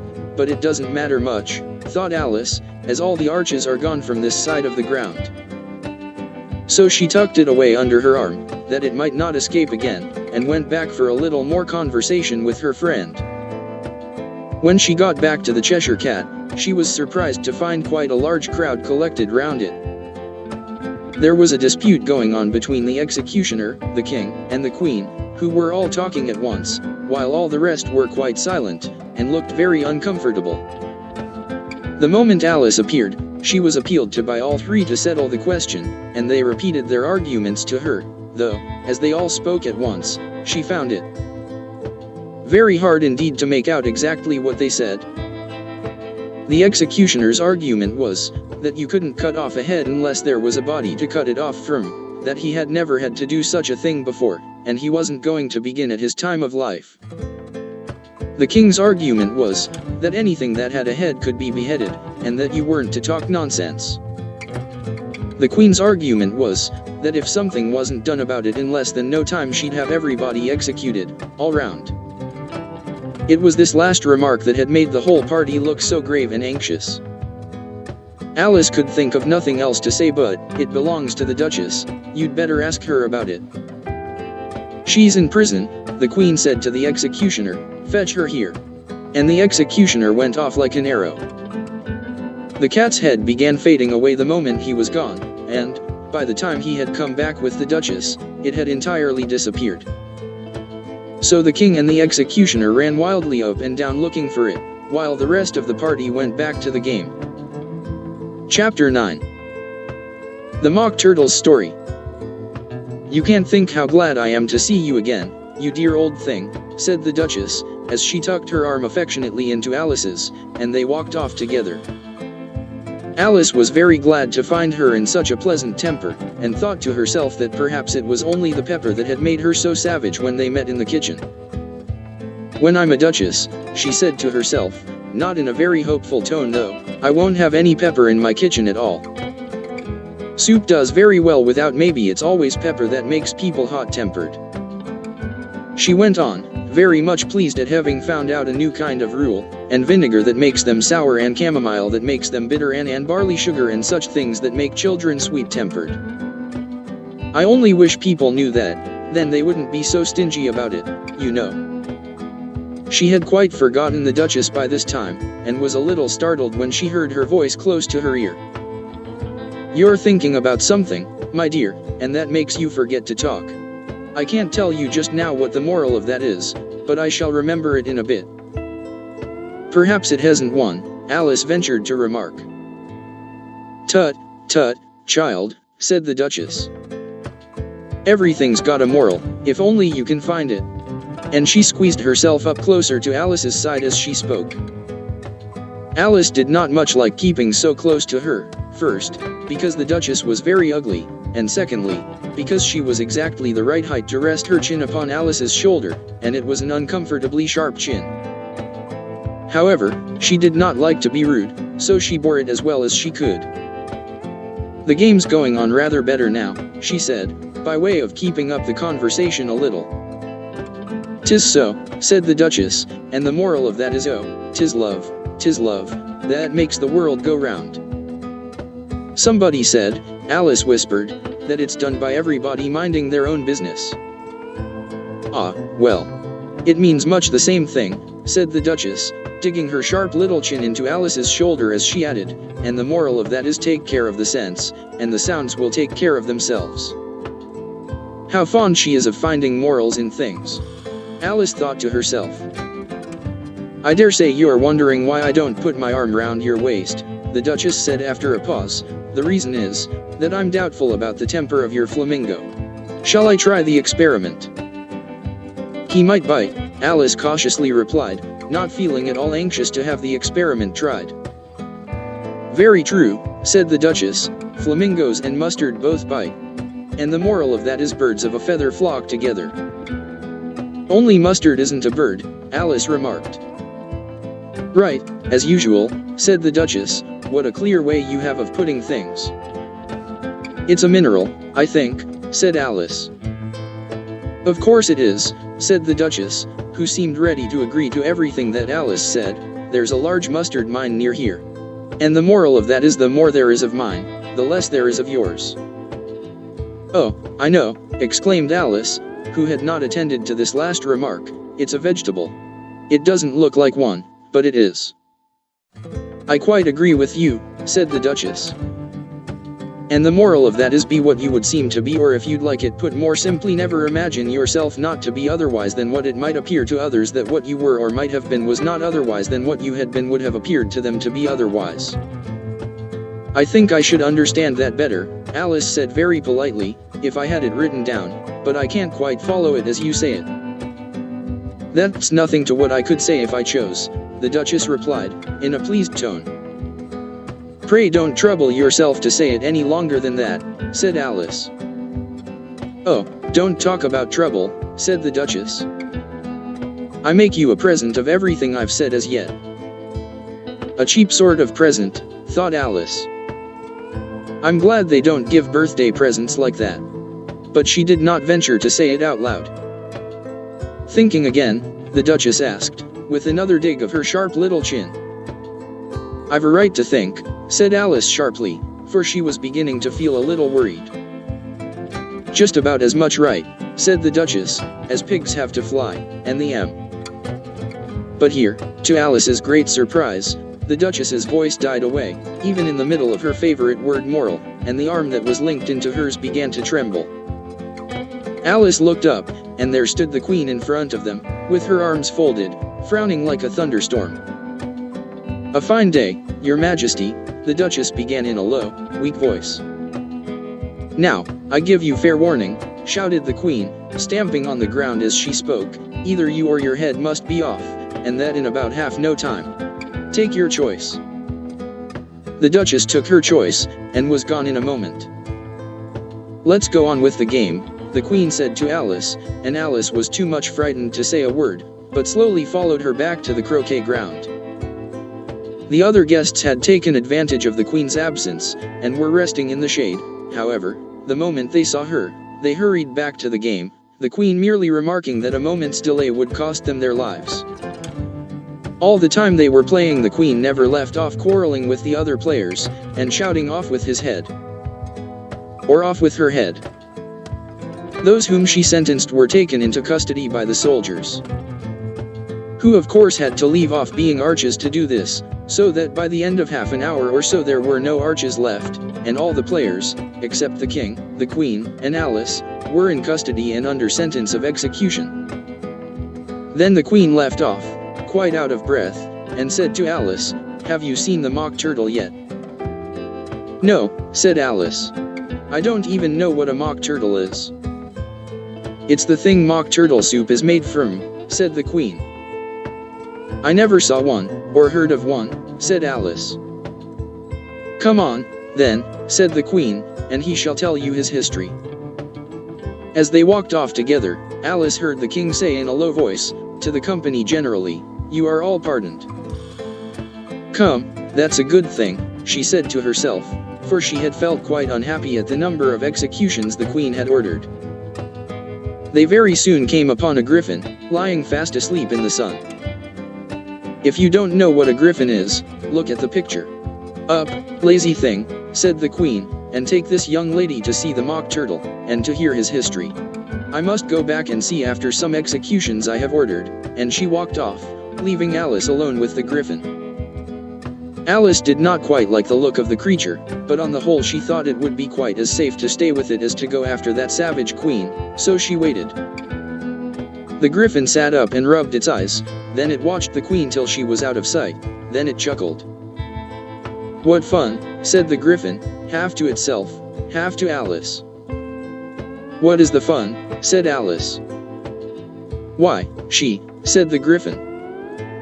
"It's all her fancy, that, they never executes nobody, you know.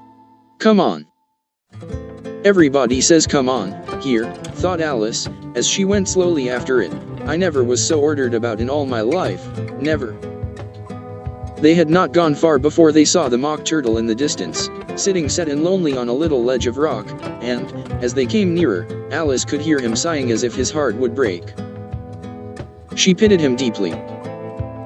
"What is his sorrow?" she asked the griffin, and the griffin answered, very nearly in the same words as before, "It's all his fancy, that, he hasn't got no sorrow, you know. Come on." So they went up to the Mock Turtle, who looked at them with large eyes full of tears, but said nothing. "This here young lady," said the griffin, "she wants for to know your history, she do." "I'll tell it her," said the Mock Turtle in a deep, hollow tone. "Sit down, both of you, and don't speak a word till I've finished." So they sat down, and nobody spoke for some minutes. Alice thought to herself, "I don't see how he can ever finish, if he doesn't begin." But she waited patiently. "Once," said the Mock Turtle at last, with a deep sigh, "I was a real turtle." These words were followed by a very long silence, broken only by an occasional exclamation of "HJCKRRH" from the griffin, and the constant heavy sobbing of the Mock Turtle. Alice was very nearly getting up and saying, "Thank you, sir, for your interesting story," but she could not help thinking there must be more to come, so she sat still and said nothing. "When we were little," the Mock Turtle went on at last, more calmly, though still sobbing a little now and then, "we went to school in the sea.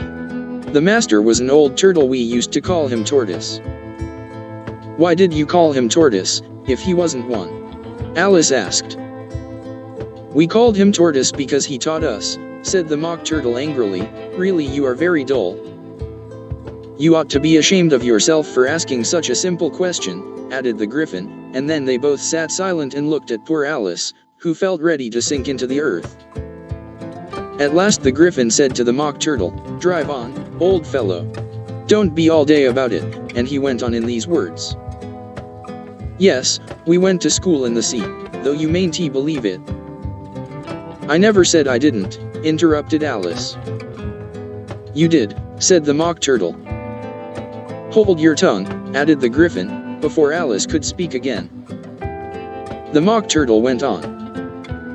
"We had the best of educations. In fact, we went to school every day." "Been to a day school, too," said Alice.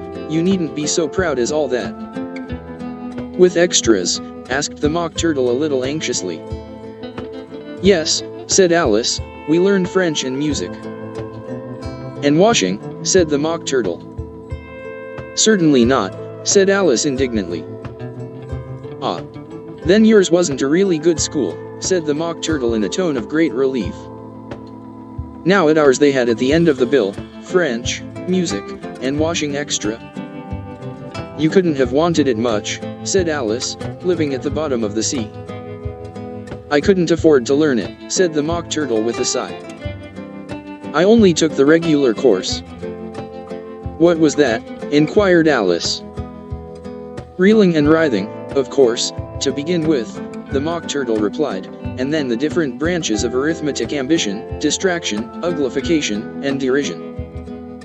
"I never heard of uglification," Alice ventured to say. "What is it?" The Griffin lifted up both its paws in surprise. "What? Never heard of uglifying?" it exclaimed. "You know what to beautify is, I suppose." "Yes," said Alice doubtfully, "it means to make anything prettier." "Well, then," the Griffin went on, "if you don't know what to uglify is, you are a simpleton." Alice did not feel encouraged to ask any more questions about it, so she turned to the Mock Turtle, and said, "What else had you to learn?" "Well, there was mystery," the Mock Turtle replied, counting off the subjects on his flappers: mystery, ancient and modern, with seaography. Then drawing. The drawing master was an old conger eel, that used to come once a week. He taught us drawing, stretching, and fainting in coils. "What was that like?" said Alice. "Well, I can't show it you myself," the Mock Turtle said, "I'm too stiff." And the Griffin never learned it. "Hadn't time," said the Griffin. "I went to the classics master, though. He was an old crab, he was." "I never went to him," the Mock Turtle said with a sigh. "He taught laughing and grief, they used to say." So he did," said the Griffin, sighing in his turn, and both creatures hid their faces in their paws. "And how many hours a day did you do lessons?" said Alice, in a hurry to change the subject. 10 hours the first day," said the Mock Turtle, 9 the next, and so on.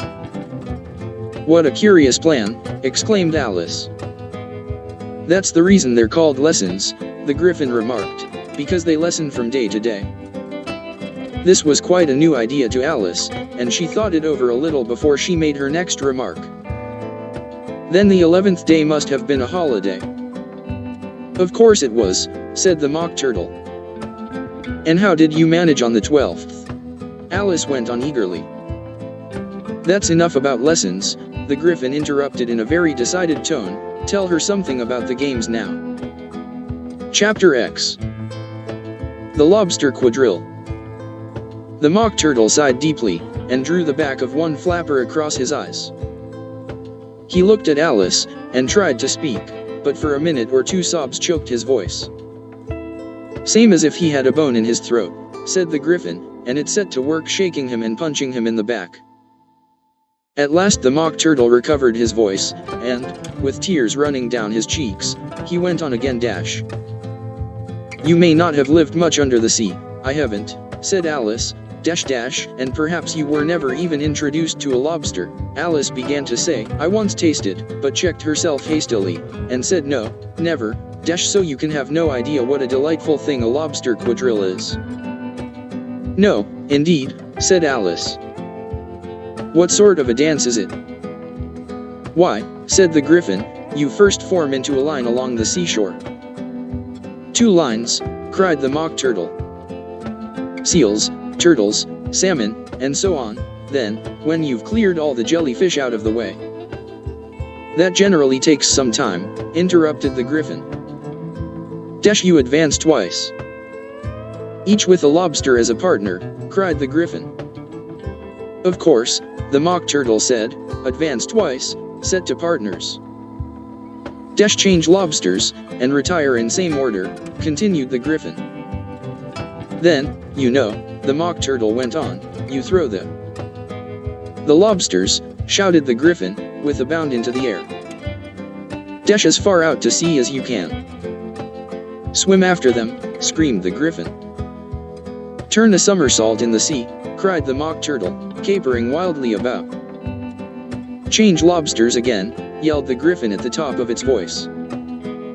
"Back to land again, and that's all the first figure," said the Mock Turtle, suddenly dropping his voice, and the two creatures, who had been jumping about like mad things, all this time, sat down again very sadly and quietly, and looked at Alice. "It must be a very pretty dance," said Alice timidly. "Would you like to see a little of it?" said the Mock Turtle. "Very much indeed," said Alice. "Come, let's try the first figure," said the Mock Turtle to the Griffin. "We can do without lobsters, you know. Which shall sing?" "Oh, you sing," said the Griffin. "I've forgotten the words." So they began solemnly dancing round and round Alice, every now and then treading on her toes when they passed too close, and waving their forepaws to mark the time, while the Mock Turtle sang this, very slowly and sadly: dash. "Will you walk a little faster?" said a whiting to a snail. "There's a porpoise close behind us, and he's treading on my tail. See how eagerly the lobsters and the turtles all advance. They are waiting on the shingle. Will you come and join the dance? Will you, won't you, will you, won't you, will you join the dance? Will you, won't you, will you, won't you join the dance?" You can really have no notion how delightful it will be when they take us up and throw us, with the lobsters, out to sea.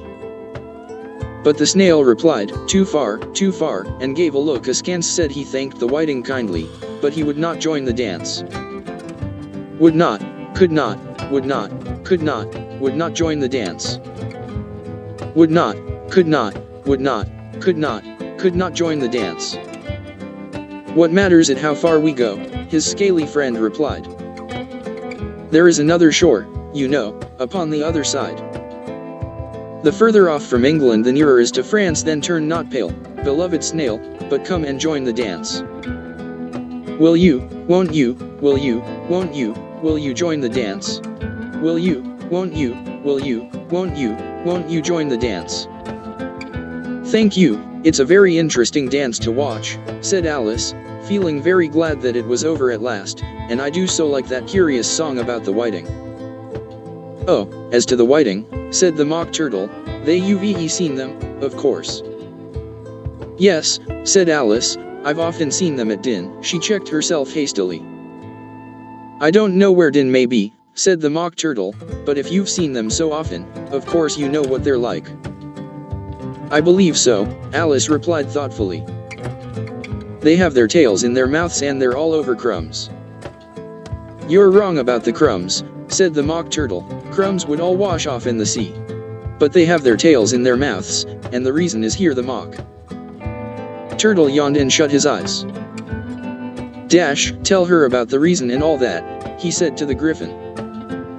The reason is, said the Griffin, that they would go with the lobsters to the dance.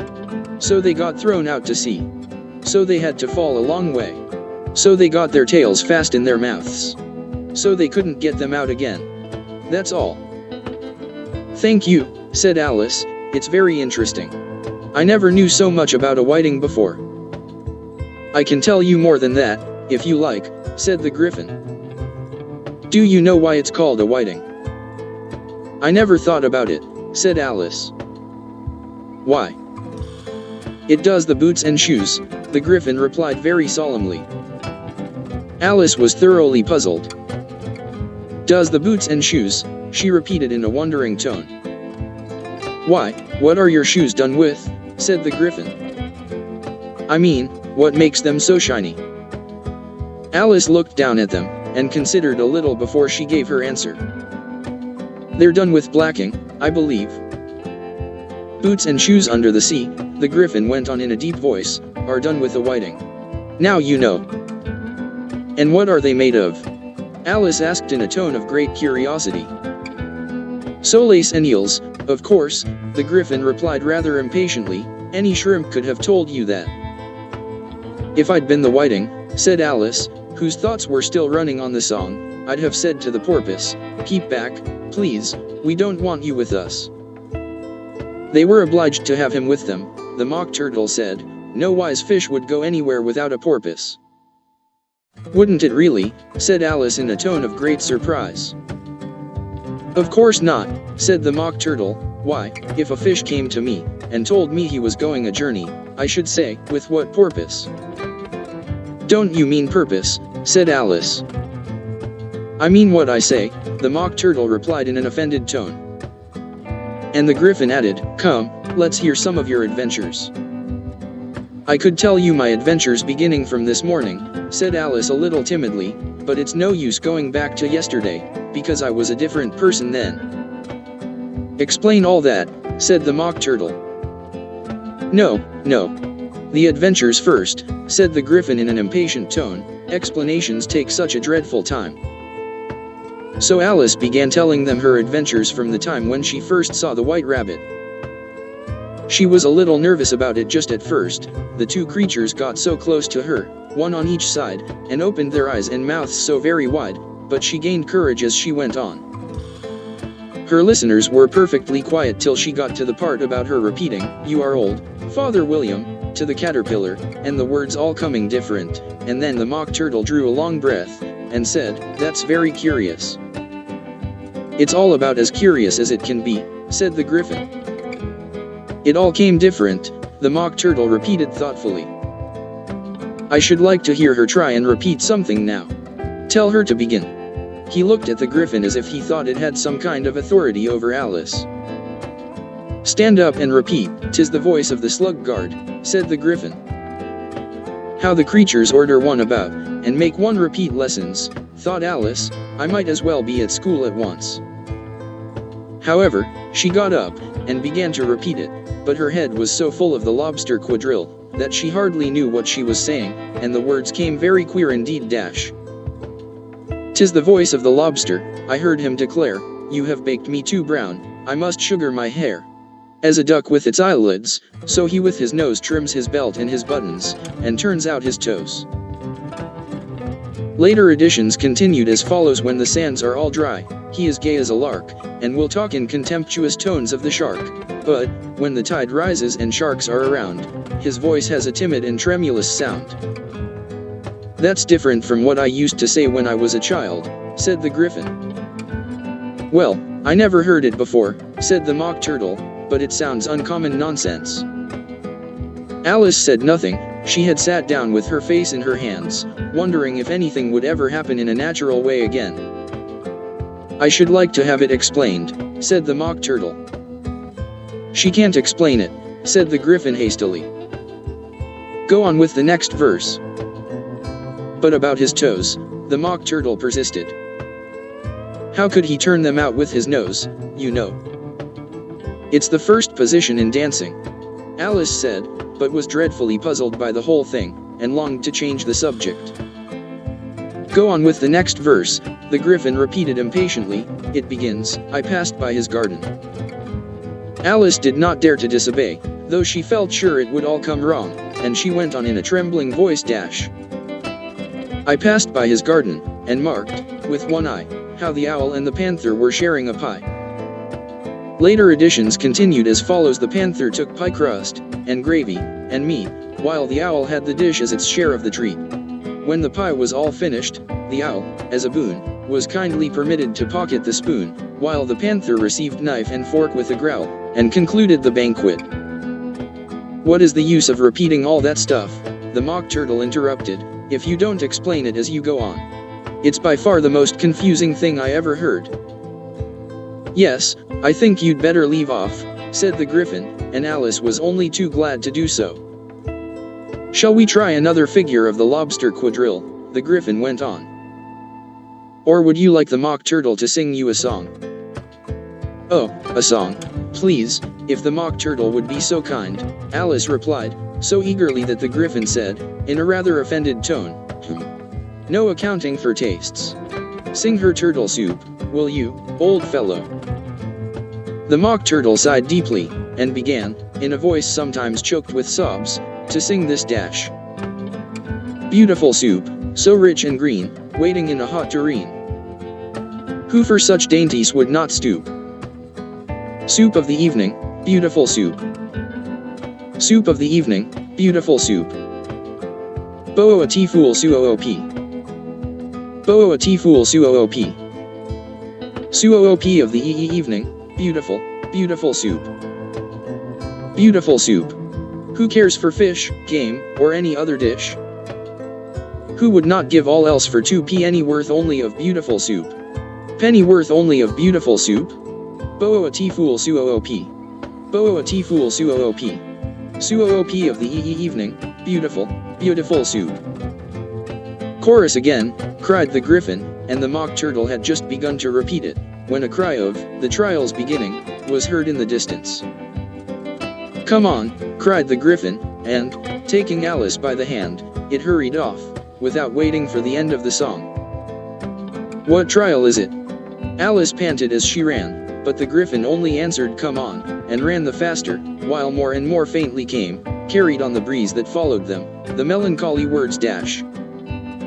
"Suoop of the evening, beautiful, beautiful soup." Chapter 11. Who Stole the Tarts? The King and Queen of Hearts were seated on their throne when they arrived, with a great crowd assembled about them, all sorts of little birds and beasts, as well as the whole pack of cards. The knave was standing before them, in chains, with a soldier on each side to guard him, and near the king was the White Rabbit, with a trumpet in one hand, and a scroll of parchment in the other.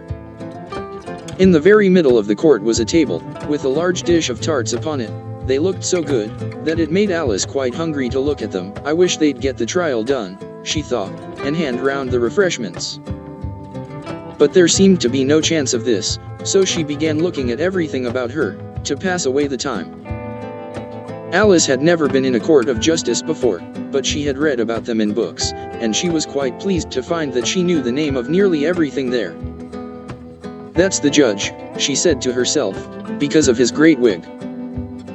The judge, by the way, was the king, and as he wore his crown over the wig, look at the frontispiece if you want to see how he did it. He did not look at all comfortable, and it was certainly not becoming. "And that's the jury box," thought Alice, "and those 12 creatures," she was obliged to say creatures, you see, because some of them were animals, and some were birds. "I suppose they are the jurors." She said this last word 2 or 3 times over to herself, being rather proud of it, for she thought, and rightly too, that very few little girls of her age knew the meaning of it at all. However, jurymen would have done just as well. The 12 jurors were all writing very busily on slates. "What are they doing?" Alice whispered to the Griffin. "They can't have anything to put down yet, before the trial's begun." "They're putting down their names," the Griffin whispered in reply, "for fear they should forget them before the end of the trial." "Stupid things!" Alice began in a loud, indignant voice, but she stopped hastily, for the White Rabbit cried out, "Silence in the court," and the king put on his spectacles and looked anxiously round, to make out who was talking. Alice could see, as well as if she were looking over their shoulders, that all the jurors were writing down stupid things on their slates, and she could even make out that one of them didn't know how to spell stupid, and that he had to ask his neighbor to tell him. "A nice muddle their slates'll be in before the trial's over," thought Alice. One of the jurors had a pencil that squeaked. This, of course, Alice could not stand, and she went round the court and got behind him, and very soon found an opportunity of taking it away. She did it so quickly that the poor little juror, it was Bill, the lizard, could not make out at all what had become of it.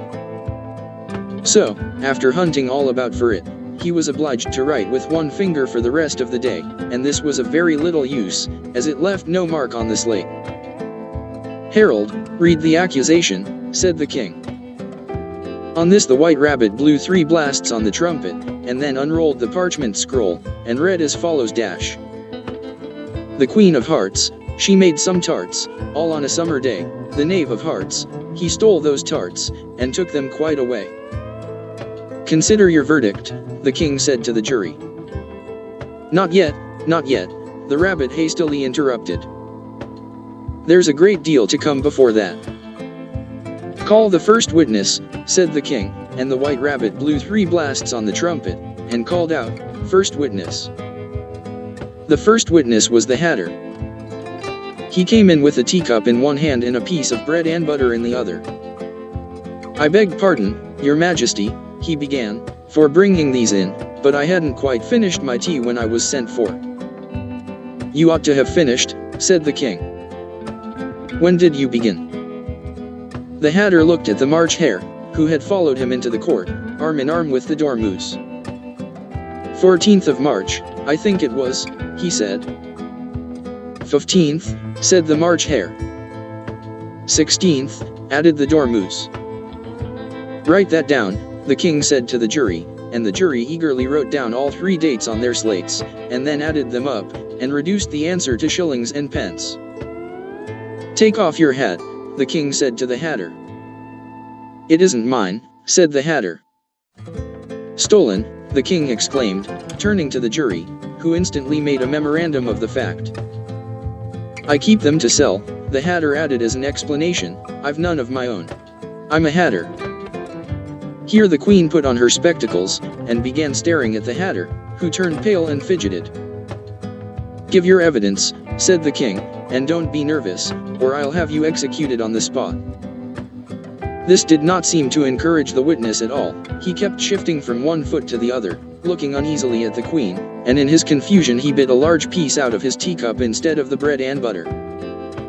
Just at this moment Alice felt a very curious sensation, which puzzled her a good deal until she made out what it was. She was beginning to grow larger again, and she thought at first she would get up and leave the court.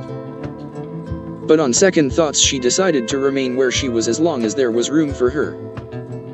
"I wish you wouldn't squeeze so," said the Dormouse, who was sitting next to her.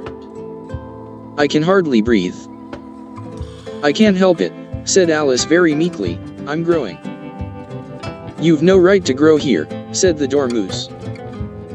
"Don't talk nonsense," said Alice more boldly, "you know you're growing too." "Yes, but I grow at a reasonable pace," said the Dormouse, "not in that ridiculous fashion." And he got up very sulkily and crossed over to the other side of the court. All this time the queen had never left off staring at the Hatter, and, just as the Dormouse crossed the court, she said to one of the officers of the court, "Bring me the list of the singers in the last concert." On which the wretched Hatter trembled so, that he shook both his shoes off. "Give your evidence," the king repeated angrily, "or I'll have you executed, whether you are nervous or not." "I'm a poor man, your majesty," the Hatter began, in a trembling voice, "and I hadn't begun my tea not above a week or so, and what with the bread and butter getting so thin and the twinkling of the tea." "The twinkling of the what?" said the king. "It began with the tea," the Hatter replied. "Of course twinkling begins with a T," said the king sharply. "Do you take me for a dunce? Go on." "I'm a poor man," the Hatter went on, "and most things twinkled after that, only the March Hare said." "I didn't," the March Hare interrupted in a great hurry. "You did," said the Hatter. "I deny it," said the March Hare. "He denies it," said the king, "leave out that part." "Well, at any rate," the Dormouse said, the Hatter went on, looking anxiously round to see if he would deny it too, but the Dormouse denied nothing, being fast asleep. "After that," continued the Hatter, "I cut some more bread and butter." "But what did the Dormouse say?" one of the jury asked. "That I can't remember," said the Hatter. "You must remember," remarked the king, "or I'll have you executed." The miserable Hatter dropped his teacup and bread and butter, and went down on one knee. "I'm a poor man, your majesty," he began. "You're a very poor speaker," said the king. Here one of the guinea pigs cheered, and was immediately suppressed by the officers of the court. "As that is rather a hard word, I will just explain to you how it was done." They had a large canvas bag, which tied up at the mouth with strings. Into this they slipped the guinea pig, head first, and then sat upon it. "I'm glad I've seen that done," thought Alice. "I've so often read in the newspapers, at the end of trials, there was some attempt at applause, which was immediately suppressed by the officers of the court, and I never understood what it meant till now." "If that's all you know about it, you may stand down," continued the king. "I can't go no lower," said the hatter, "I'm on the floor, as it is." "Then you may sit down," the king replied. Here the other guinea pig cheered, and was suppressed. "Come, that finished the guinea pigs," thought Alice. "Now we shall get on better." "I'd rather finish my tea," said the hatter, with an anxious look at the queen, who was reading the list of singers. "You may go," said the king, and the hatter hurriedly left the court, without even waiting to put his shoes on. "Dash and just take his head off outside," the queen added to one of the officers, but the hatter was out of sight before the officer could get to the door. "Call the next witness," said the king. The next witness was the duchess's cook. She carried the pepper box in her hand, and Alice guessed who it was, even before she got into the court, by the way the people near the door began sneezing all at once. "Give your evidence," said the king. "Shanty," said the cook. The king looked anxiously at the white rabbit, who said in a low voice, "Your Majesty must cross-examine this witness." "Well, if I must, I must," the king said, with a melancholy air, and, after folding his arms and frowning at the cook till his eyes were nearly out of sight, he said in a deep voice, "What are tarts made of?" "Pepper, mostly," said the cook. "Treacle," said a sleepy voice behind her. "Collar that dormouse," the queen shrieked out. "Behead that dormouse. Turn that dormouse out of court. Suppress him. Pinch him. Off with his whiskers." For some minutes the whole court was in confusion, getting the dormouse turned out, and, by the time they had settled down again, the cook had disappeared. "Never mind," said the king, with an air of great relief. "Call the next witness." And he added in an undertone to the queen, "Really, my dear, you must cross-examine the next witness. It quite makes my forehead ache." Alice watched the white rabbit as he fumbled over the list, feeling very curious to see what the next witness would be like. "Dash, for they haven't got much evidence yet," she said to herself. Imagine her surprise, when the white rabbit read out, at the top of his shrill little voice, the name Alice. Chapter 12. Alice's evidence. "Here," cried Alice, quite forgetting in the flurry of the moment how large she had grown in the last few minutes. And she jumped up in such a hurry that she tipped over the jury box with the edge of her skirt, upsetting all the jurymen onto the heads of the crowd below, and there they lay sprawling about, reminding her very much of a globe of goldfish she had accidentally upset the week before. "Oh, I beg your pardon," she exclaimed in a tone of great dismay, and began picking them up again as quickly as she could, for the accident of the goldfish kept running in her head, and she had a vague sort of idea that they must be collected at once and put back into the jury box, or they would die. "The trial cannot proceed," said the king in a very grave voice, "until all the jurymen are back in their proper places. All," he repeated with great emphasis, looking hard at Alice as he said so. Alice looked at the jury box, and saw that, in her haste, she had put the lizard in head downwards, and the poor little thing was waving its tail about in a melancholy way, being quite unable to move. She soon got it out again, and put it right. "Not that it signifies much," she said to herself. "I should think it would be quite as much use in the trial one way up as the other." As soon as the jury had a little recovered from the shock of being upset, and their slates and pencils had been found and handed back to them, they set to work very diligently to write out a history of the accident, all except the lizard, who seemed too much overcome to do anything but sit with its mouth open, gazing up into the roof of the court. "What do you know about this business?" the king said to Alice. "Nothing," said Alice. "Nothing whatever," persisted the king. "Nothing whatever," said Alice. "That's very important," the king said, turning to the jury. They were just beginning to write this down on their slates, when the White Rabbit interrupted. "Unimportant, Your Majesty means, of course," he said in a very respectful tone, but frowning and making faces at him as he spoke. "Unimportant, of course, I meant," the king hastily said, and went on to himself in an undertone. "Important, unimportant, unimportant, important," as if he were trying which word sounded best. Some of the jury wrote it down important, and some unimportant. Alice could see this, as she was near enough to look over their slates, but it doesn't matter a bit, she thought to herself. At this moment the king, who had been for some time busily writing in his notebook, cackled out silence, and read out from his book, Rule 42. All persons more than a mile high to leave the court. Everybody looked at Alice. "I'm not a mile high," said Alice. "You are," said the king. "Nearly 2 miles high," added the queen. "Well, I shan't go, at any rate," said Alice.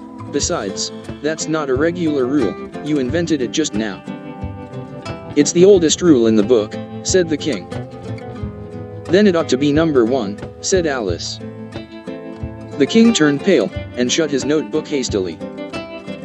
"Consider your verdict," he said to the jury, in a low, trembling voice. "There's more evidence to come yet, please your majesty," said the White Rabbit, jumping up in a great hurry. "This paper has just been picked up." "What's in it?" said the queen. "I haven't opened it yet," said the White Rabbit, "but it seems to be a letter, written by the prisoner to somebody."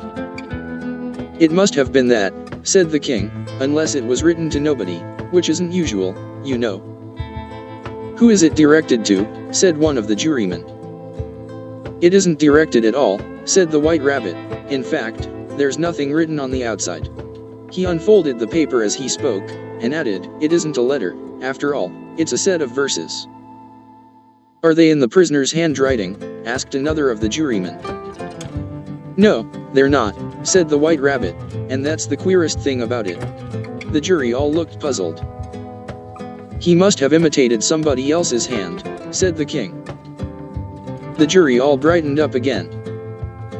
"Please your majesty," said the knave, "I didn't write it, and they can't prove I did. There's no name signed at the end." "If you didn't sign it," said the king, "that only makes the matter worse. You must have meant some mischief, or else you'd have signed your name like an honest man." There was a general clapping of hands at this. It was the first really clever thing the king had said that day.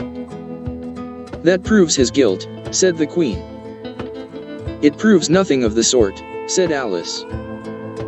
"Why, you don't even know what they're about." "Read them," said the king. The White Rabbit put on his spectacles. "Where shall I begin, please your majesty?" he asked.